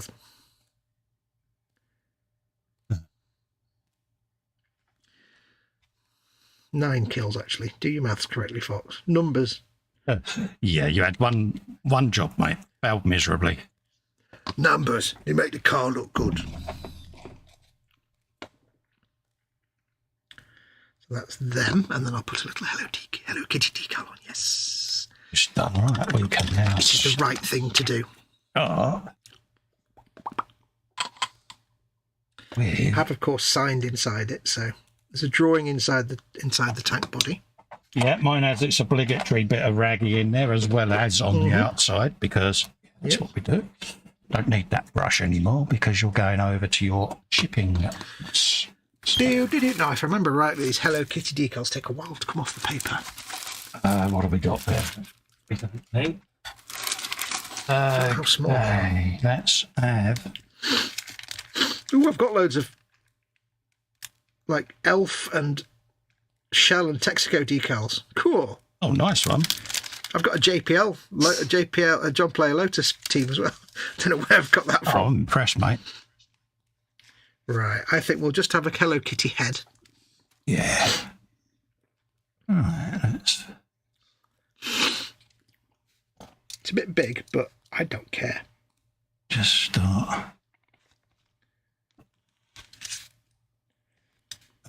Change brush. That's just... me. Not use a sheet of Hello Kitty decals that I've already got in my stash with my reputation. I think not. I've got to cut around the edge of these because they're actually. It's a contiguous film on the sheet, so I've got to trim them, which is a bit fiddly because they are so small. Just clean that. On camera. Erwin Knight 6 in says, "Evening legends. I was about to hit the sack. Nice to catch up with you guys on the live." Oh, bless you, mate. Hear it. Yeah. How you doing, Erwin? Hope you're keeping well, buddy. Mm-hmm. And yeah, I'd say hello to Erwin. Good name, that Erwin. I like that. Absolutely. You're still doing your little accent lines. Recess. I'm about to do some chipping now, mate. Ooh. Yeah, I've done all my little lines, and I'm happy. You know, they're looking suitably dirtied up. So yeah, looking good. It needed knocking down just a tad. I did it after the stream last week. I took a photo, and I was like, yeah, I just want to knock it down a little bit, make it look a bit worn and clagged because it has been in battle, innit? So, yeah, when I do my weathering, I shall do my streaking grime streaking, which also doubles as a sort of panel line wash at the same time. Yeah, and that, like on yours, it just makes it all pop. Right now, it looks quite good, but it's not got that pop to it. No, I've not done my streaking grime yet because I wanted to get me chipping done. Get your chipping. So, £3 for a pound. Yeah. So the streaking grime stage will happen, but Hello Kitty decal. Yeah, you got to go round all your rivets, haven't you? Go round your rivets. Go round your rivets with stuff. Now this may take a while to come off the paper. I think these were actually, I don't know, I got them from eBay, I think, but I can't remember if they were just a random sheet of model decals or if they're actually like nail they're very durable, which is kind of weird. So maybe a lot of the nail decals work really well for it, nail art stuff, because... because it's really tiny and But the sheet is just shiny all over, so it's not got actually they're not pre-cut, so it's a bit of a pain. You've got to trim around them. Yeah, I've seen a lot of people use them for that. There's nothing wrong with it. They're just decals. Well, at the end of the day, mate, it works. Oh, That's how you got to look certainly at it. does, Stanley. I shall get this decal put on, then I'll go and make my wall for brew. Yeah, no worries, Keep it hydrated. Mate. How are we doing for time? 5 to 11. What do you want to do, time-wise? I'm good, mate. If you want to carry on for a while, go to 11 then, yeah? Yeah, it works for me. There you go, then, folks. This decal's just ripped after I've just spent all that time trimming it and everything. So, yeah, we'll go to 11, mate. Curses. Curses. Well, that was a pain in the bum. Yeah. Oh, I've just realised. Fudge. Slight change of plan. Yeah. What I need to do is put the Hello Kitty decal on and then paint over it with white and then put on another Hello Kitty decal because they're actually not white decals. They're just transparent. Or I could leave it transparent, I suppose. Rod's in the chat says, look, beauty. Thank you very much. Hello. Actually, it's funnier if I leave it as a sketchy outline. Yeah. And I put it at a jaunty angle. Jeff Light says, nail decals. Good idea. Yes, mate. It's like the nail embossing powder. Works really good for flocking carpets in a car, mate. Just, you know. Flocking. Yeah. So you just put your enamel paint down or the colour of your choice and go over it with some of the embossing powder, mate. It does beautiful little carpet effect. Okay, that decal's not going to work because it's got a chunk missing. Curses. Get another one. I like being silly. I like doing silly things. Right, so I'm going to go make my wall for brew. Why don't you go and make Mum a wall for brew, mate? You've been saying it for 20 minutes, mate. I know. I'll have to redo that decal. I'll come back in a minute. Come back in a minute, Fox. I'll come back in a minute. Come back in a minute, mate. In a minute, I'll come back. Yeah, in a minute. Yeah. There you go. And breathe. Yeah. A little bit of light chipping going on, just in a few places. I don't want to go mad with it, but it could do with just re-emphasising it because I went to a lot of effort doing a rust effect on this one and I forgot to put my chipping fluid over it. And yeah. So if you're going to do it, folks, make sure you put the chipping fluid over your rust effect because it'll save you having to do it all again like I'm having to do. So lesson learned. I got distracted. This is the problem with streaming with Fox. He talks me ears off and I lose my train of thought. Like blaming Fox because it's the default answer.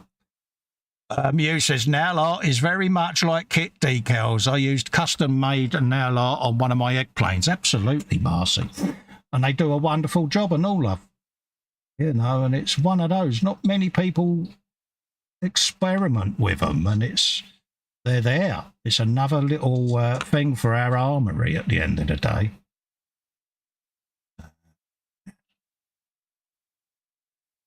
Let's just highlight a few areas around the chips and then I can darken some of them up and got a few scratches on there and stuff like that. So just want to feather a bit of the white around the edges. And then I can come back at them then. And again, I can dull this back down with a few washes just to take the brightness away, but kind of want it to look like the chip has scratched some of the dirt and detritus off and exposed the under layer of white. Just gives it a little bit of a newness about it. And then again, I shall go round this and put in the bullet holes and things like that where stuff's been fired at the armour plates and has ricocheted off. So I've got all of that lot to do as well because considering it's a tank in battle, there's no bullet holes or anything on there to say it's even been shot at yet. So yeah, so I've got all of that lot to do as well. All I'm trying to do is just emphasise some of the edges with a bit of a lighter white, and I shall go in with a darker colour just to retouch up the chip. So that's what we're up to. Chip in. Yeah, is Mama Fox suitably brewed up now? She has a brew now. There you go. Put the 2 little cherry tomatoes on top of the cup for her. Oh, so. As a little treat. Right, let's try that again with that decal. Hopefully this time it won't fall apart. Yeah, was it a bit special, was it? Well, I think I scraped some of the... That particular one wasn't very durable because I scraped some of the ink off. Oh, dear. Yeah.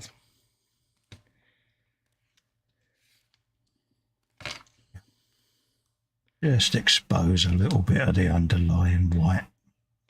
You're exposing yourself on telly again. I am, mate. I'm going to get arrested again, ain't I? Yeah. Can't do that.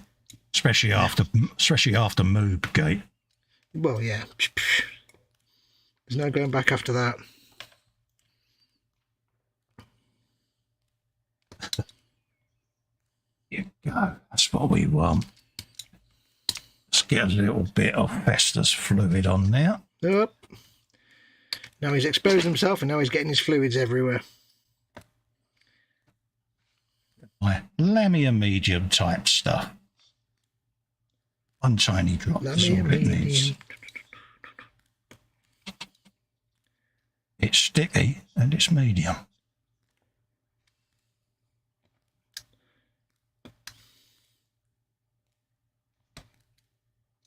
That will do. Right. Muse is laughing out loud.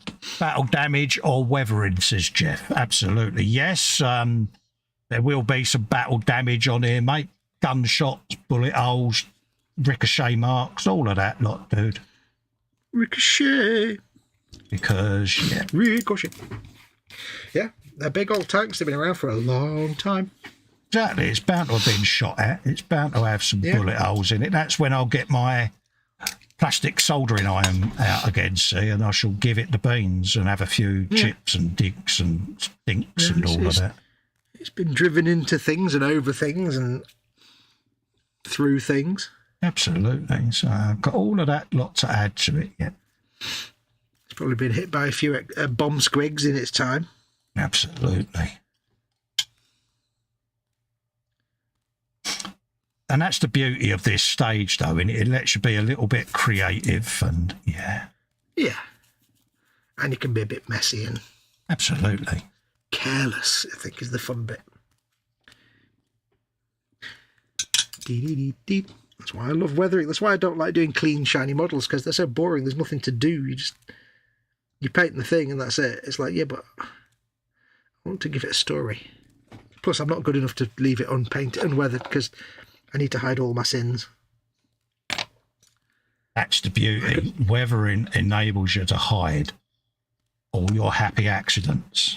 Yeah, I could never do shiny cars.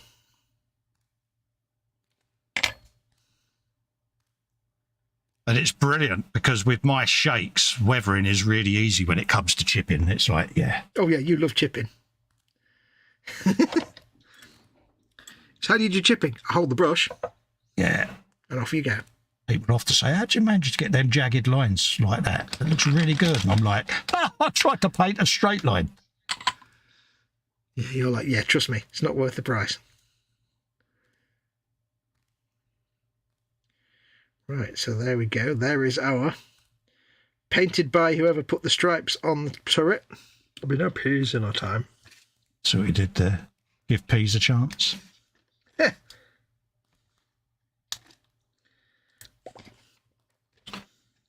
I always like to assume these are like tactical or unit markings that you stick on them, but I don't know what they are really, but... Erwin says, loving the camo on your tank, Fox. He says, lovely jubbly. Ooh. There you go. Thank you very much, Erwin. It's very kind of you.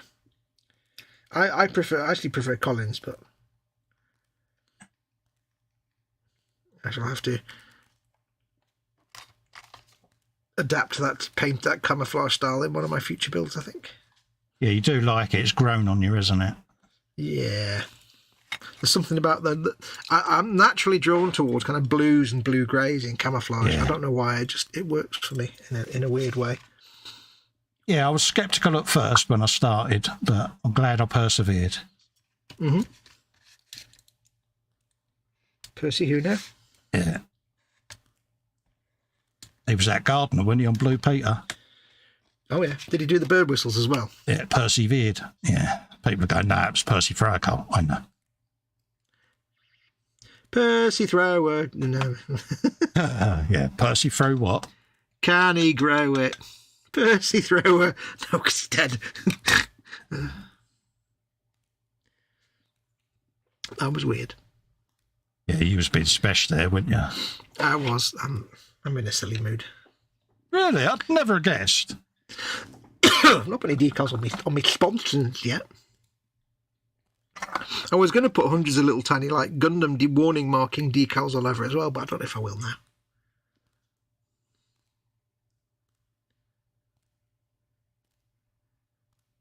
If I do, it'll be next week. Marcy says, and YT dies. Is that the chat? Yeah, because the stream's still going. So. Yeah, chat disconnected. It's reconnected again.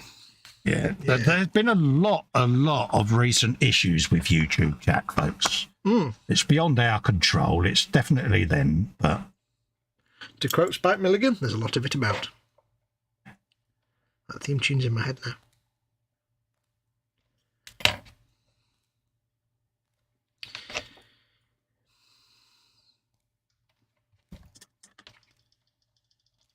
Beat the devil out of it. Absolutely.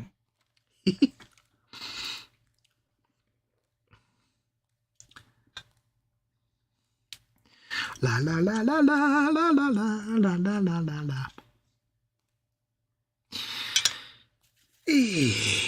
Right, we've got any more bench and bellies, folks, in chat? Because we're all sitting here sticking our tongues out doing stuff, so we need you to give us stuff to talk about. Bench belly, ask us anything. Yep. If Fox it's not something we can answer, aye. If it's not something we can answer, somebody in chat will probably know. Yeah. Well, just forward your emails to Hellgun35. Yeah, where we send all the complaints.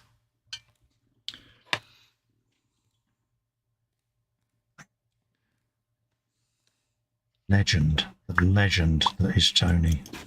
Look at me sticking a decal on with my big fat finger. Like it's 1983 and I'm 14. Yeah, you go careful. Was Percy in charge of the Blue Peter Garden? Yes, he was. He was. Good old Percy Thrower. Yeah. I always remember John Noakes. Get down, Shep! Fondest memories of the 70s, John Noakes and Blue Peter. I was never really a big fan of Blue Peter. I thought it was a bit lame and... Yeah. Magpie was better.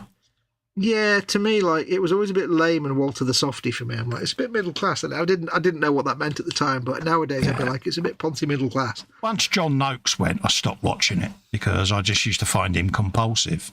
Bit nutty back then, wasn't he? When he abseiled, wasn't it? And then the Nelson's column. Could you imagine them doing that now with a BB presenter? Letting them go up and down ladders to Nelson's column? It wouldn't be allowed, would it? No. All stopped after that fatality on the Noel Edmonds late breakfast show, wasn't it? And everything changed, didn't it? Yeah. Changed TV as we know it. It was rather unfortunate, wasn't it? Let's be honest. Yes. I'd forgotten about that. Oh no, I've chipped the decal. Not a problem, because it's going to get covered in paint chips anyway. John was in a league of his own, says Jeff. Yeah, he was when he was out there, mate, when he was proper. I think he was one of those rare presenters on kids' TV that really got kids and knew how to present to them in a way that the kids would relate to. Very talented way of presenting, And he spoke to you in your language, but he was memorable because, yes, he would goon around and do silly stuff, but he educated you, didn't he, as children? And I think him and Brian Cant from Playaway were very clever. Very clever. Brian Cant? Yeah. And they was very adept at doing that. And, yeah. And I think that's why we all vividly remember them, because Johnny Ball was a bit like it as well, wasn't he? he could educate kids in a language that the kids understood. And I mean, he had his work out because he was teaching about maths. I mean, Yeah. wow. A children's television programme at children's television time, not in the educational slot, and it was about maths. yeah, but he made it fun. He made learning fun, didn't he? It's like Tony Hart made art fun. Mm-hmm. Do you remember the adventure game? Yes. Uncle Aspidistria. And yeah, it just made learning fun back then. And I just think that was a skill. I really do. And I don't know whether modern presenters are capable of it, because obviously I've not watched kids' programs since I was a kid. No, I get the impression that modern kids' TV it's kind of appealing to the YouTube audience of kids, that it's just everything loud and flashy and quick and fast and la la la la. Well, when my boys were growing up, Teletubbies was a thing, and luckily for me, they didn't like the Teletubbies show, because I don't think I'd have let them watch it anyway. You know, it was one of those. Yeah, it was on one day, and they both just got up and trundled off, and it was like, yeah, that's a load of tosh. I'd be watching that, but no. they liked just learning stuff. You know, TV programs that got them occupied was what they used to like. Don't get me wrong, they would watch the cartoon shows and things like that, but they both liked picking up a bit of paper and some pencils and trying to draw what was being drawn on screen and all of that. So and that's where Noakes was very clever. Sorry, mate, go on. Yeah. I learned a thing the other week. I was actually reading about, as I am wont to do occasionally, I'll think about something, go and look at it up on the internet. I was reading about the adventure game. And I didn't realise that all the character names and names of things were basically an anagram of dragon. Yeah. The currency was Drogna. Yeah. And all the character names, they were all basically dragons. And I've forgotten all that. They only appeared in human form. Right, what are we doing here? So I mean, that's what we all missed from back then, was them type of things. But them type of things. Erwin says, I remember the DJ Cat show. Quality TV. Never heard of it, mate. It's not ringing a bell. Unless it wasn't on UK TV. I don't know. I don't know where you're based, Erwin. It's later. A thing that... Yeah, because we are old officially, you know. We're kids of the 60s and 70s. So. Yeah, we stopped watching kids' TV in, like, you know, the mid-80s. So. Well, some of us did. Some of us still watch Bluey, just saying. Yeah, well, Bluey doesn't count, because Bluey is for adults and kids. Oh, really? Shut up. In your mind it is, of course, yes. Silly me. It's for kids and adults. Can you remember Christopher Trace with the model railway from Blue Peter? Yes. Nope. Yes. Not ringing a bell, that one. Oh, yeah. John Craven's News Round. Yeah. That's going back, isn't it? Yeah. John Craven's News Round. That wasn't the theme tune. That would have been a rubbish theme tune. Yeah, John Craven. I've got more of those. Is he still around, John Craven? Didn't he do the Country File shows and things like that? Yeah, did Country File stuff, didn't he, for years? All that good stuff. Oh, where's the... Have I got more of these?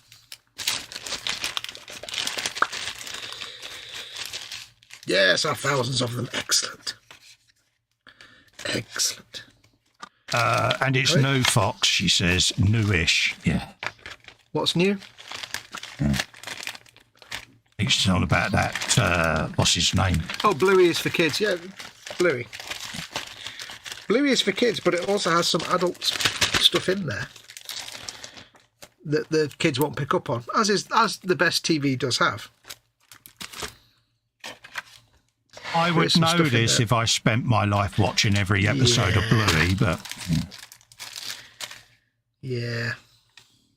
Bluey's excellent. It's got a massive adult following around the world because it's just so good. It's even if you forget it's for kids, it's just good, amusing, and funny, and like charming script writing. It's great.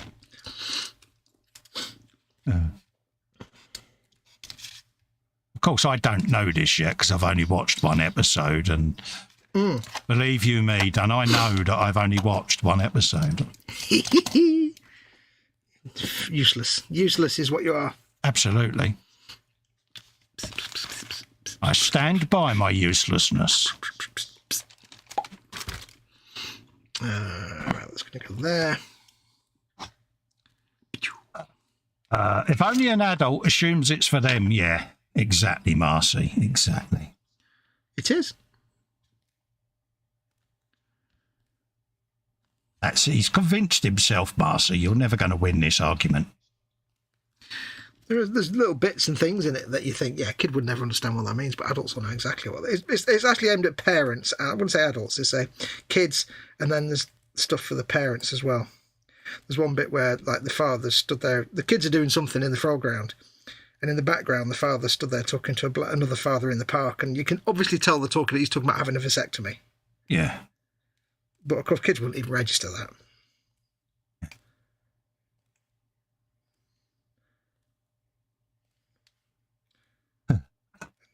Stuff like it's implied that like Blue is a rainbow child, but it's not said out loud. Yeah. So there's stuff in there for the parents as well, basically, which means the adults. But yeah, it's very popular. You'd be surprised. I love it. I'm not ashamed to admit I love Blue. It's just brilliant. I'll watch all of it all the time, always. Oops.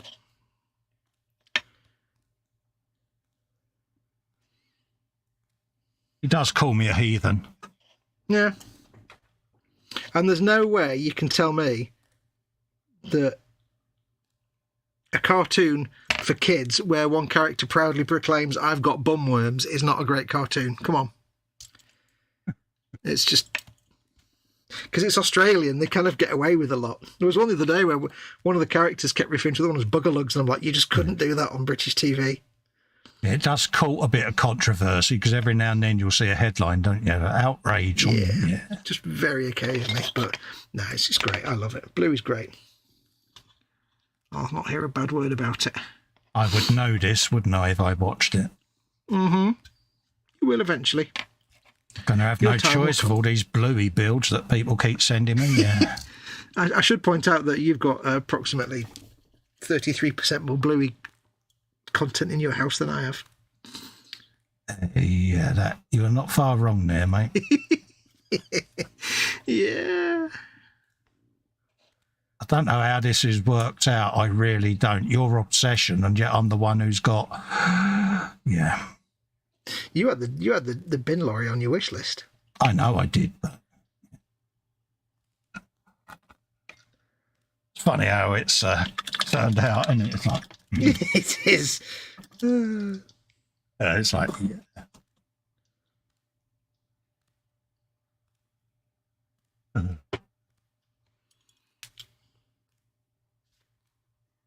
Do do do do do do. Also got the Bluey bus as well now. It's like yeah. Yep. All we need now is the caravan.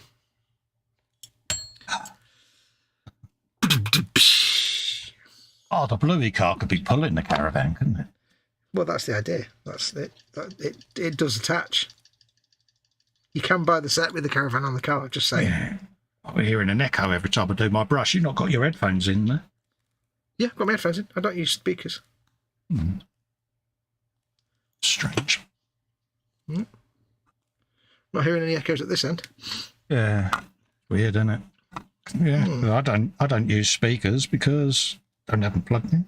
No, nobody uses speakers. Only spoons use speakers. Right, so we got some white chipping around the edges of that as well. So that's that. White chipping. Blow that back on, thing that you knocked off with your big back. Oh dear. So actually, no, leave that off, Carl. Battle damage. What did you ping? It was only me searchlight, but I don't think I actually glued it on anyway. So right. No, I've got mine there on the side. I'm going to paint it while it's off. Yeah, but yeah, it's only a friction fit anyway. So yeah, you're a friction fit. I decided to leave it off for painting purposes. I like being a friction fit because why not? Yeah. For some reason, the phrase friction fit made me instantly think of snake belt, and I don't know why. No, nor do I, mate. I worry about you know. Yeah. I was watching a time team the other day when they dug up some, like, this thing out of the ground, and it was in somebody's garden. They're like, oh, is this like a piece of, like, is it like a torque or something from, like, the Anglo-Saxons? It's like a snake. And I was like thinking, that's the buckle off a snake belt. And all these people like doing this, and then, like, Helen Geek comes and says, no, that's the buckle off a snake belt from the 70s. I was like, yes, I know archaeology now. Yeah, but it's Phil Harding, isn't it? You know what I mean? Yeah. Here, Tony. Here, Tony. You want to come in my trench? Yep. I've got a clip of Phil Harding like digging something. He's like, oh, I'll have that. Yeah. We'll have that. Oh yeah. Here, Tony, yeah. Legend. That's the only one thing that's sad about the new time team that they're doing on YouTube is that he's not available to be in it because he's doing stuff with Wessex archaeology. So he's not in it, and it's like, it's a shame because he's just awesome. He's just made archaeology cool, didn't he? That and all. Yeah, and that one as well. Some say also archaeology. Yeah, I know. I knew you would correct my speaking because that's what you do. Captain pronunciation there. You know what I mean? Don't even think about that. Don't even go there. Don't even think about that. But yes, I think he's tied up doing stuff with Wessex archaeology, so he can't join him. I do have an habit of mispronouncing things. That was deliberate. So I can't get angry about that. No, I can't get angry if you do it deliberately. Absolutely. I love doing it deliberately because I know deep down little bits of you sighed inside. Dear H, have you seen this video? Oh, she just face palms me. She's like, really? Or she'll sit there and she'll go, here. I go, what? What do you think that says? Of course, me being me, I obliterate it. And she just sits there, creasing up. And I'm like, do you feel entertained now? Yes, she says. Not really.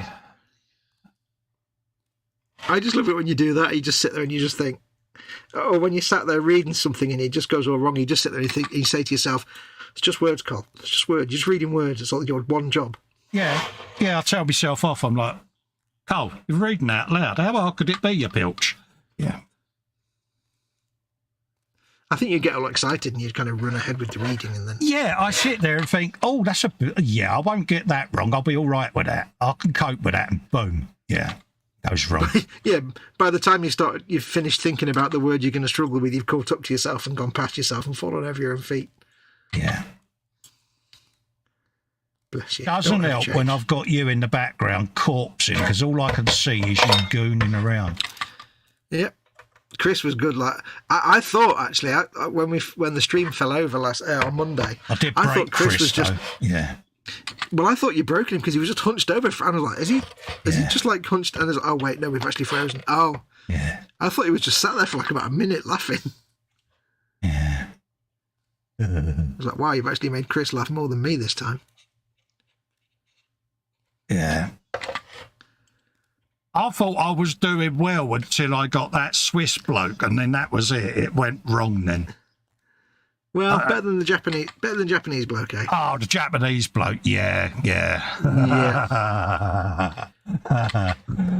I recovered though, didn't I, with the other one? Yeah. Feces, that's shizzle, isn't it, Fox? Yeah. Yep. All I'm ever going to say about that is don't ever ask Colin about Japanese nuclear disasters. Just don't.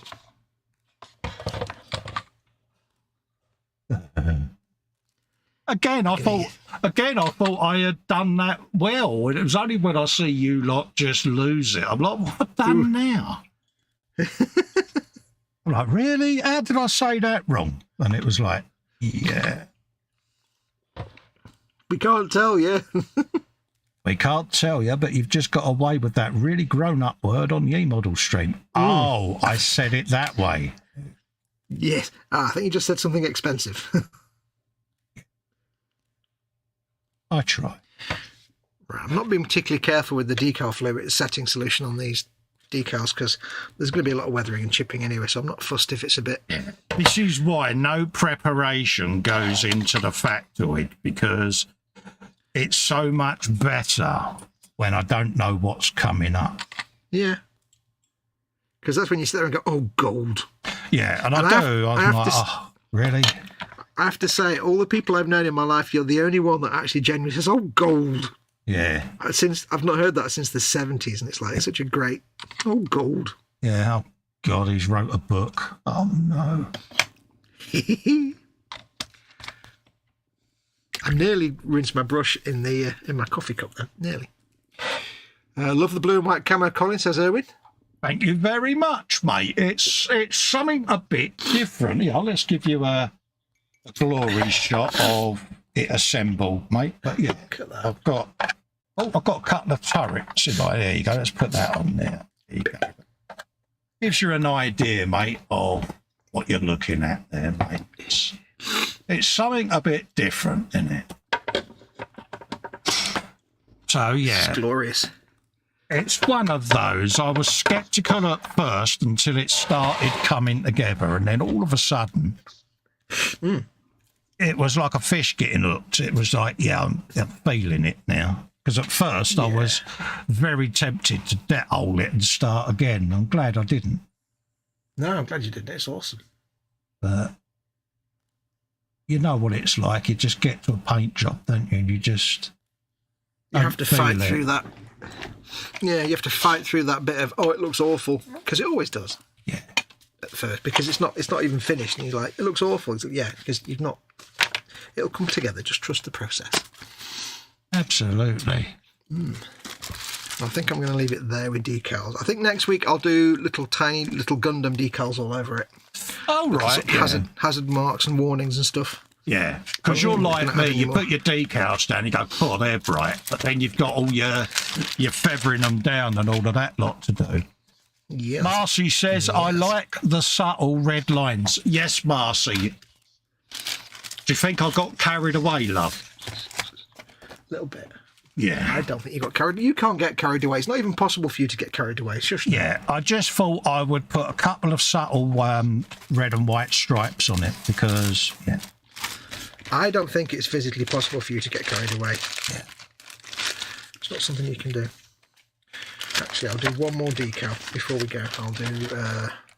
one more decal. One more decal before we go. Just to figure out how you're going to work that in then. Yeah, badly. Yeah. Yeah, it was worth a go. I'm not going to knock the attempt. You know me, mate. I'll have a go at destroying anything. Right, where did I get this decal from? From whence did this decal come? That's a good question, Fraser. He says, would they be shoot faster or go faster stripes since they're on a tank? I think it's so that the tank driver knows how to keep his gun straight. Because that's what I think. I think it's like a universal point this end away from face sign. Yeah. Perhaps. Yeah. Maybe. Point away from enemy. Point towards enemy. Yeah. That was what I was going to do. I was going to put the custom decals on it. I still haven't printed them out. I need to make you some decals for my bluey car. I keep forgetting to do that. Oh, gosh darn it. Point gun towards enemy. Yep. Yes, because you're going to be getting to that point, aren't you, with your bluey car soon? Yes, I am. I need to find images of the actual stickers I've got on my car. Yeah. Or as close as possible. I've got one or two because I've got little vinyl stickers all over my car. I need to kind of find images of them that I can make into things to then be made into decals. Right. I'm going to add one more decal. Oh, right, yeah. And it's going to be a Metal Gear Solid. Oh, proud of you, soldier. And I'm going to put a Diamond Dogs decal on it, because why not? Not indeed. Why not? It's not canon at all. It's not canon at all, and you know what? Bite me. Happy days. Let's bang them back on there. I could do a Foxhound one, but I'd rather do Diamond Dogs, because it's a dog, and dogs are brilliant.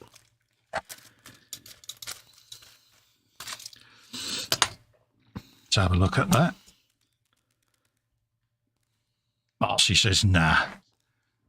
Nah to what? Nah, she says, laugh out loud. They are subtle, aren't they? You know me, Marcy. I don't do things by halves, darling.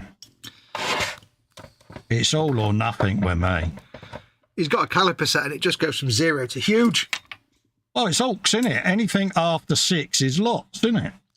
Yeah, 1, 2, 3, 4, 5, lots. Yeah. In fact, no, your caliper just goes 1, huge, have it. Yeah. 1 and get you a bit of that. Get you a bit of that. Indeed, I'm quite pleased that I put the Hello Kitty thing on there. That's quite good. Yeah. I almost forgot. It's very shiny. I need to put a lot of micro sol on it though. Fraser Green says, I never really got into Blue Peter when I was younger. Doctor Who was more my thing, mainly David Tennant's run. Yeah, my missus is a huge David Tennant. She's a proper Doctor Who fan, whereas me, I've watched a couple of episodes and, didn't really get into it. Yeah. I mean, I used to watch Doctor Who as a kid, but I was never into it. And it was really, it was just, if it was on when I was in the room, but when they rebooted it in 2005, that's when I really got into Doctor Who. I'm like, oh. And it wasn't at first, it was like actually my ex that used to like it. And I think after about the second season of David Tennant, she got me to watch it. I'm like, oh, I like this. So, new series starting soon. Or at least the 60th anniversary special anyway. Yeah. With David Tennant coming back for 3 episodes. Haven't they changed Doctor again? Yeah, it's going to be, it's nobody knows why yet, but it's gone from Jodie Whittaker back to David Tennant. Right. For 3 episodes, and then it goes to Ncuti Gatwa, who's the new Doctor after that. Oh, right, yeah. And there's probably some deep story reason why it's gone back to David Tennant, which is kind of cool. Yeah. I think that's his biggest regret, isn't it, is leaving the show too soon. Yeah. It's one of them, isn't it? Don't want to be typecast, do you? Oh, no. I love David Tennant. Have you seen him? Did you see him in Good Omens? Came out a few years ago. No, I've got that on my list, mate, Good Omens. My missus has seen it, and she said, you need to watch that, mate. It's mint. Yeah, it's really good. They're doing, I think the new series, the new Good Omens 2 comes out in a couple of months. Yeah, isn't it him and Ian McShane? Is that the one, or no? No, him and the guy that always did Tony Blair. I can't remember his name. He's a brilliant actor. He's Welsh. Oh, yeah, I know the bloke, yeah. You can see him. He played Tony Blair. Yeah, didn't he do Tony Blair and then did the David Frost film with the Frost and Nixon? That's it. Yeah, that's it. Frost. That's a good film, that. Frost Nixon was great. Yeah. Actually, I've got to be honest, I had never watched the Nixon interviews with David until I actually watched Frost Nixon. I was like, well, you know what? I'm going to find the interviews. He was a proper crook, wasn't he? Let's be honest. Oh, yeah. You know, and I don't mean to disrespect an American president, but he was a proper lovable rogue, wasn't he? You know what I mean? Yeah. But it is amazing how you watch the Frost Nixon interviews, how, like, right until the last one, Frost was basically just letting Nixon get away with it and control the conversation. It's only, and in the movie Frost Nixon, they talk about that, and he says, you know, you need to get a grip, and he's just walking all over you. Yeah. You need to ask him the questions. And that's when he turned around and was like, talk about Watergate. Jeff Light says David Tennant stepped in because the new guy isn't available straight away. There you go. Retro Rabbit says, I have every available Doctor Who episode, excluding some of the lost ones. It would take 8 months of non-stop 24-hour watching. Going right back to, who was the first? William Hartnell, am I right? What was the first? Yeah. I always got the impression that, because like Ncuti Gatwa was going to be the 14th Doctor, but David Tennant's doing the 360th anniversary specials, and it's Russell T Davies has come back to be the producer. And I always got the impression, because the BBC have now got Disney, they've got Disney money, basically, because Disney are now, Doctor Who's going to be on the Disney Channel. Oh, right, yeah. So they got a good bit of backing now, then. Yeah, basically Disney are paying Bad Wolf Pictures, who are the production company, oodles of cash. And I think what the BBC realised was that, I think, like, popularity was waning. Yeah. Because, like, Chibnall was not really a good writer. His stories. Jodie Whittaker was a brilliant Doctor, but she struggled with really crap scripts. So. Oh, that's a shame. Yeah, and I think its popularity started to wane. And they thought, right, we need to give it a kick just to get it back into people's consciousness. And I think having David Tennant, especially with Russell T Davies coming back, to produce it, because he made some of the best episodes. I think he probably said, "I want David Tennant for the 60th." Yeah, yeah. Because he knows that Tennant was a popular Doctor, and that'll get people back in it. It's a very clever move. Yeah. Marcy says they'll ruin it. Yeah. Yeah, is that the Disney? Yeah. Jeff Light says, yeah, William Hartnell was the original. Yeah. Am I right in thinking John Pertwee was a Doctor Who? Yep, he was the third Doctor. Yeah. And who was the one with the big scarf? That was Tom Baker. Tom Baker. Yeah. Fourth Doctor. Yeah. Everybody's favourite Doctor is Tom Baker. Yeah. But again, it was one of those, wasn't it? It was BBC back then, and there wasn't a lot of money, and I just found it a bit lame, so never really got into it. But it is. That's kind of its charm now, is it? It's often so bad. Yeah. Really good storylines and scripts, but just terrible production values. Yeah. H says I'd like the new reboots, but I've just never gotten around to sitting down and watching it, mate. I think Russell T Davies was, of all the showrunners, I think was the best. Russell T Davies was the best. Stephen Moffat was good. Chibnall was just terrible. Yeah. Chibnall was not good. His storylines were not good, basically. He didn't know how to write for the character, I don't think. They were all right. They just weren't... Yeah, a bit pants, is what you're saying. He had a fantastic actress in Jodie Whittaker and just kind of squandered it. Especially given that she was a Northern lass. She was a Sheffield lass as well. So they had another Northern Doctor, and they kind of blew the chance. Oh, right, yeah.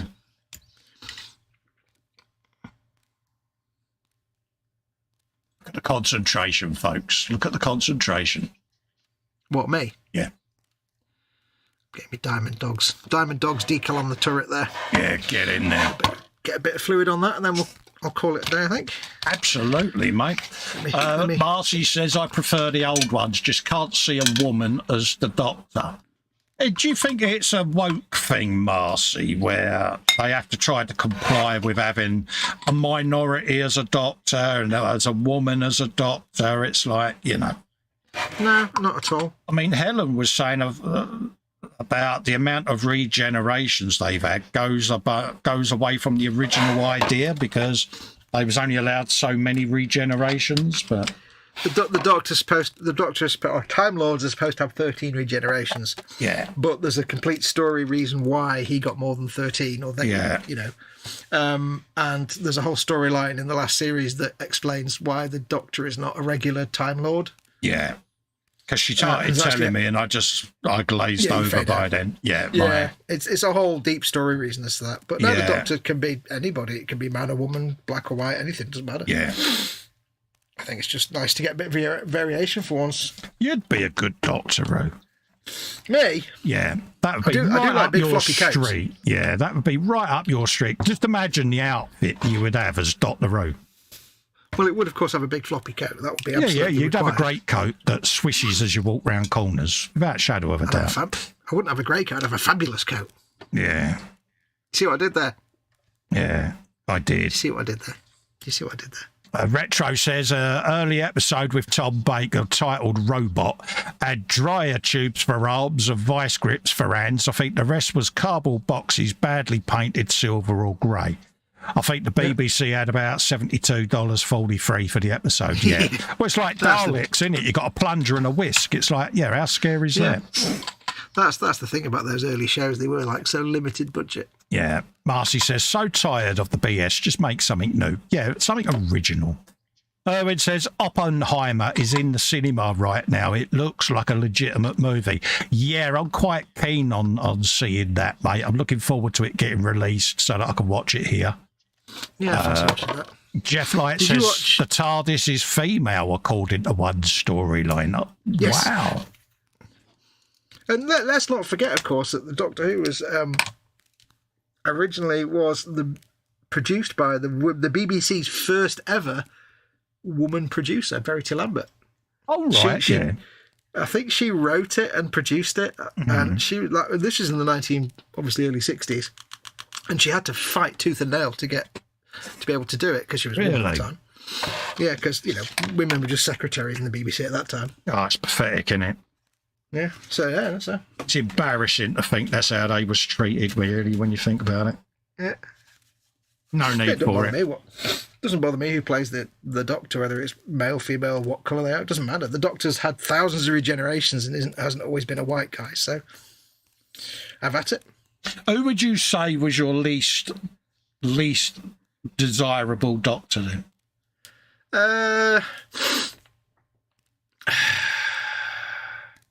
Well, we don't.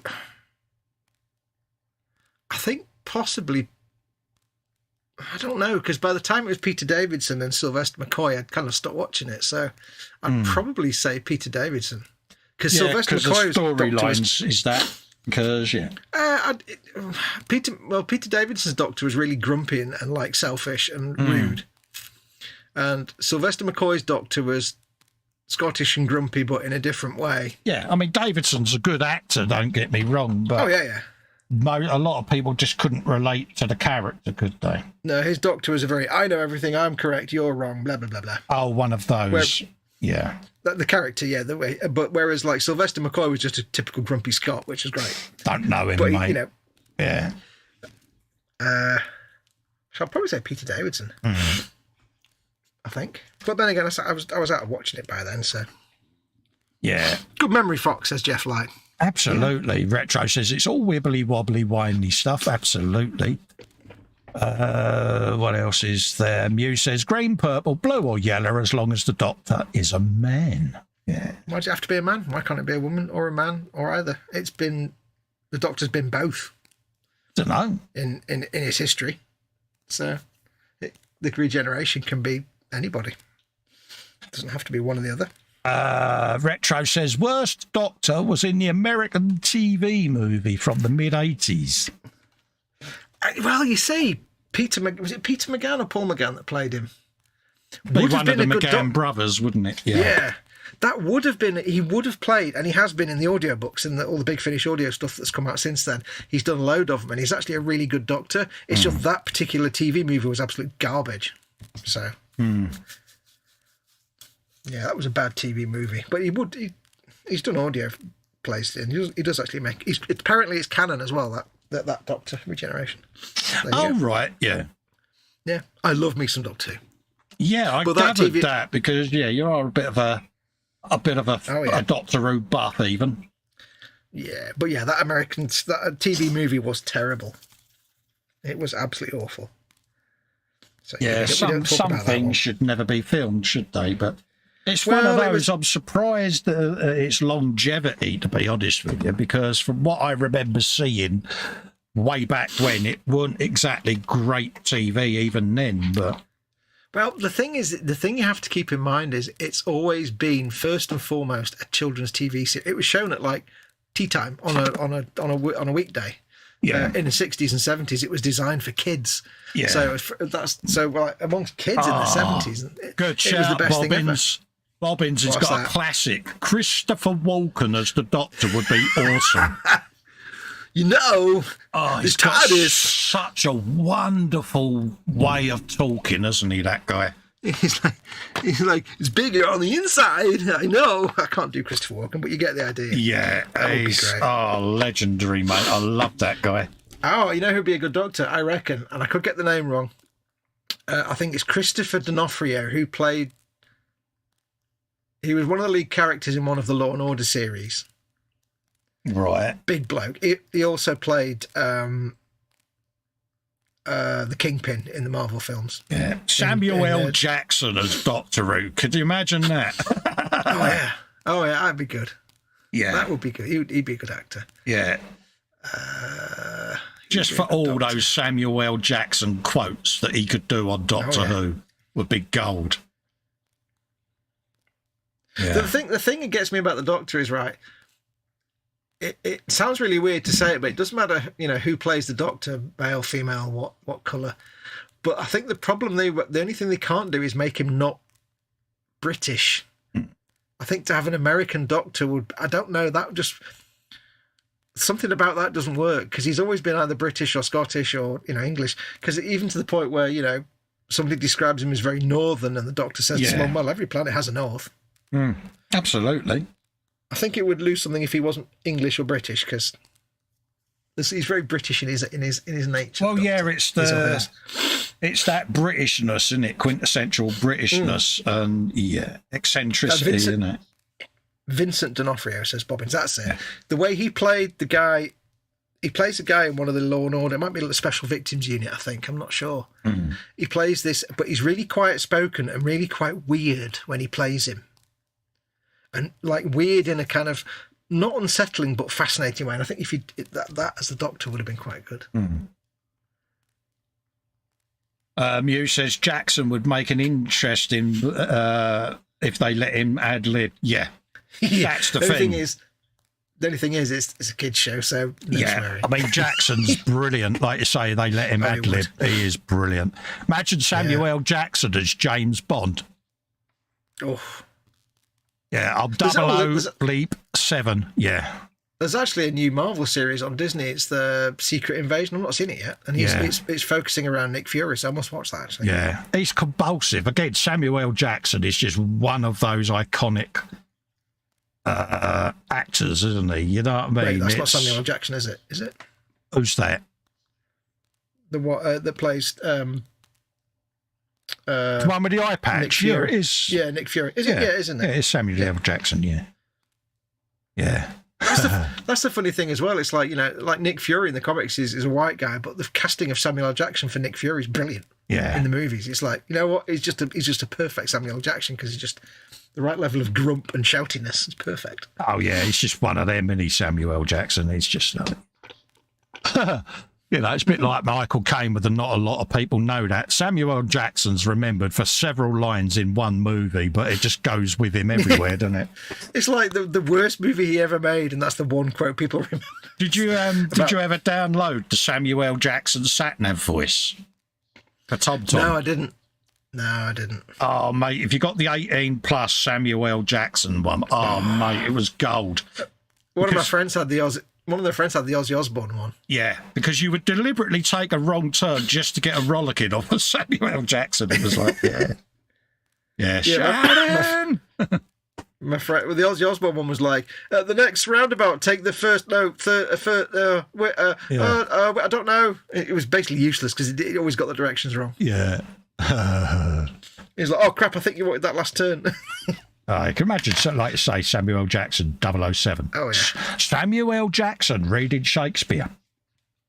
See, a lot of people rave about Idris Elba and how, because every time they go in for a new Doctor, Idris Elba's name always comes up. Yeah, same with James Bond, isn't it?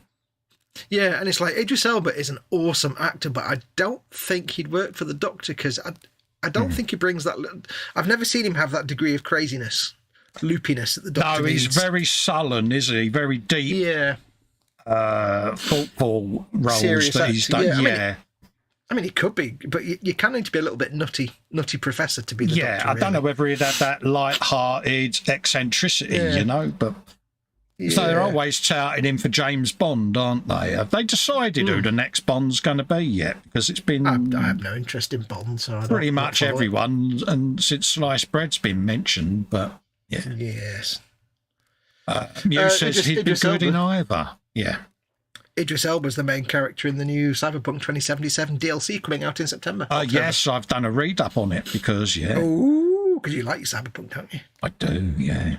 I do. This is how you know Festa's into games. He actually likes Cyberpunk 2077. Yeah, I was thinking of doing the pre-order, but yeah.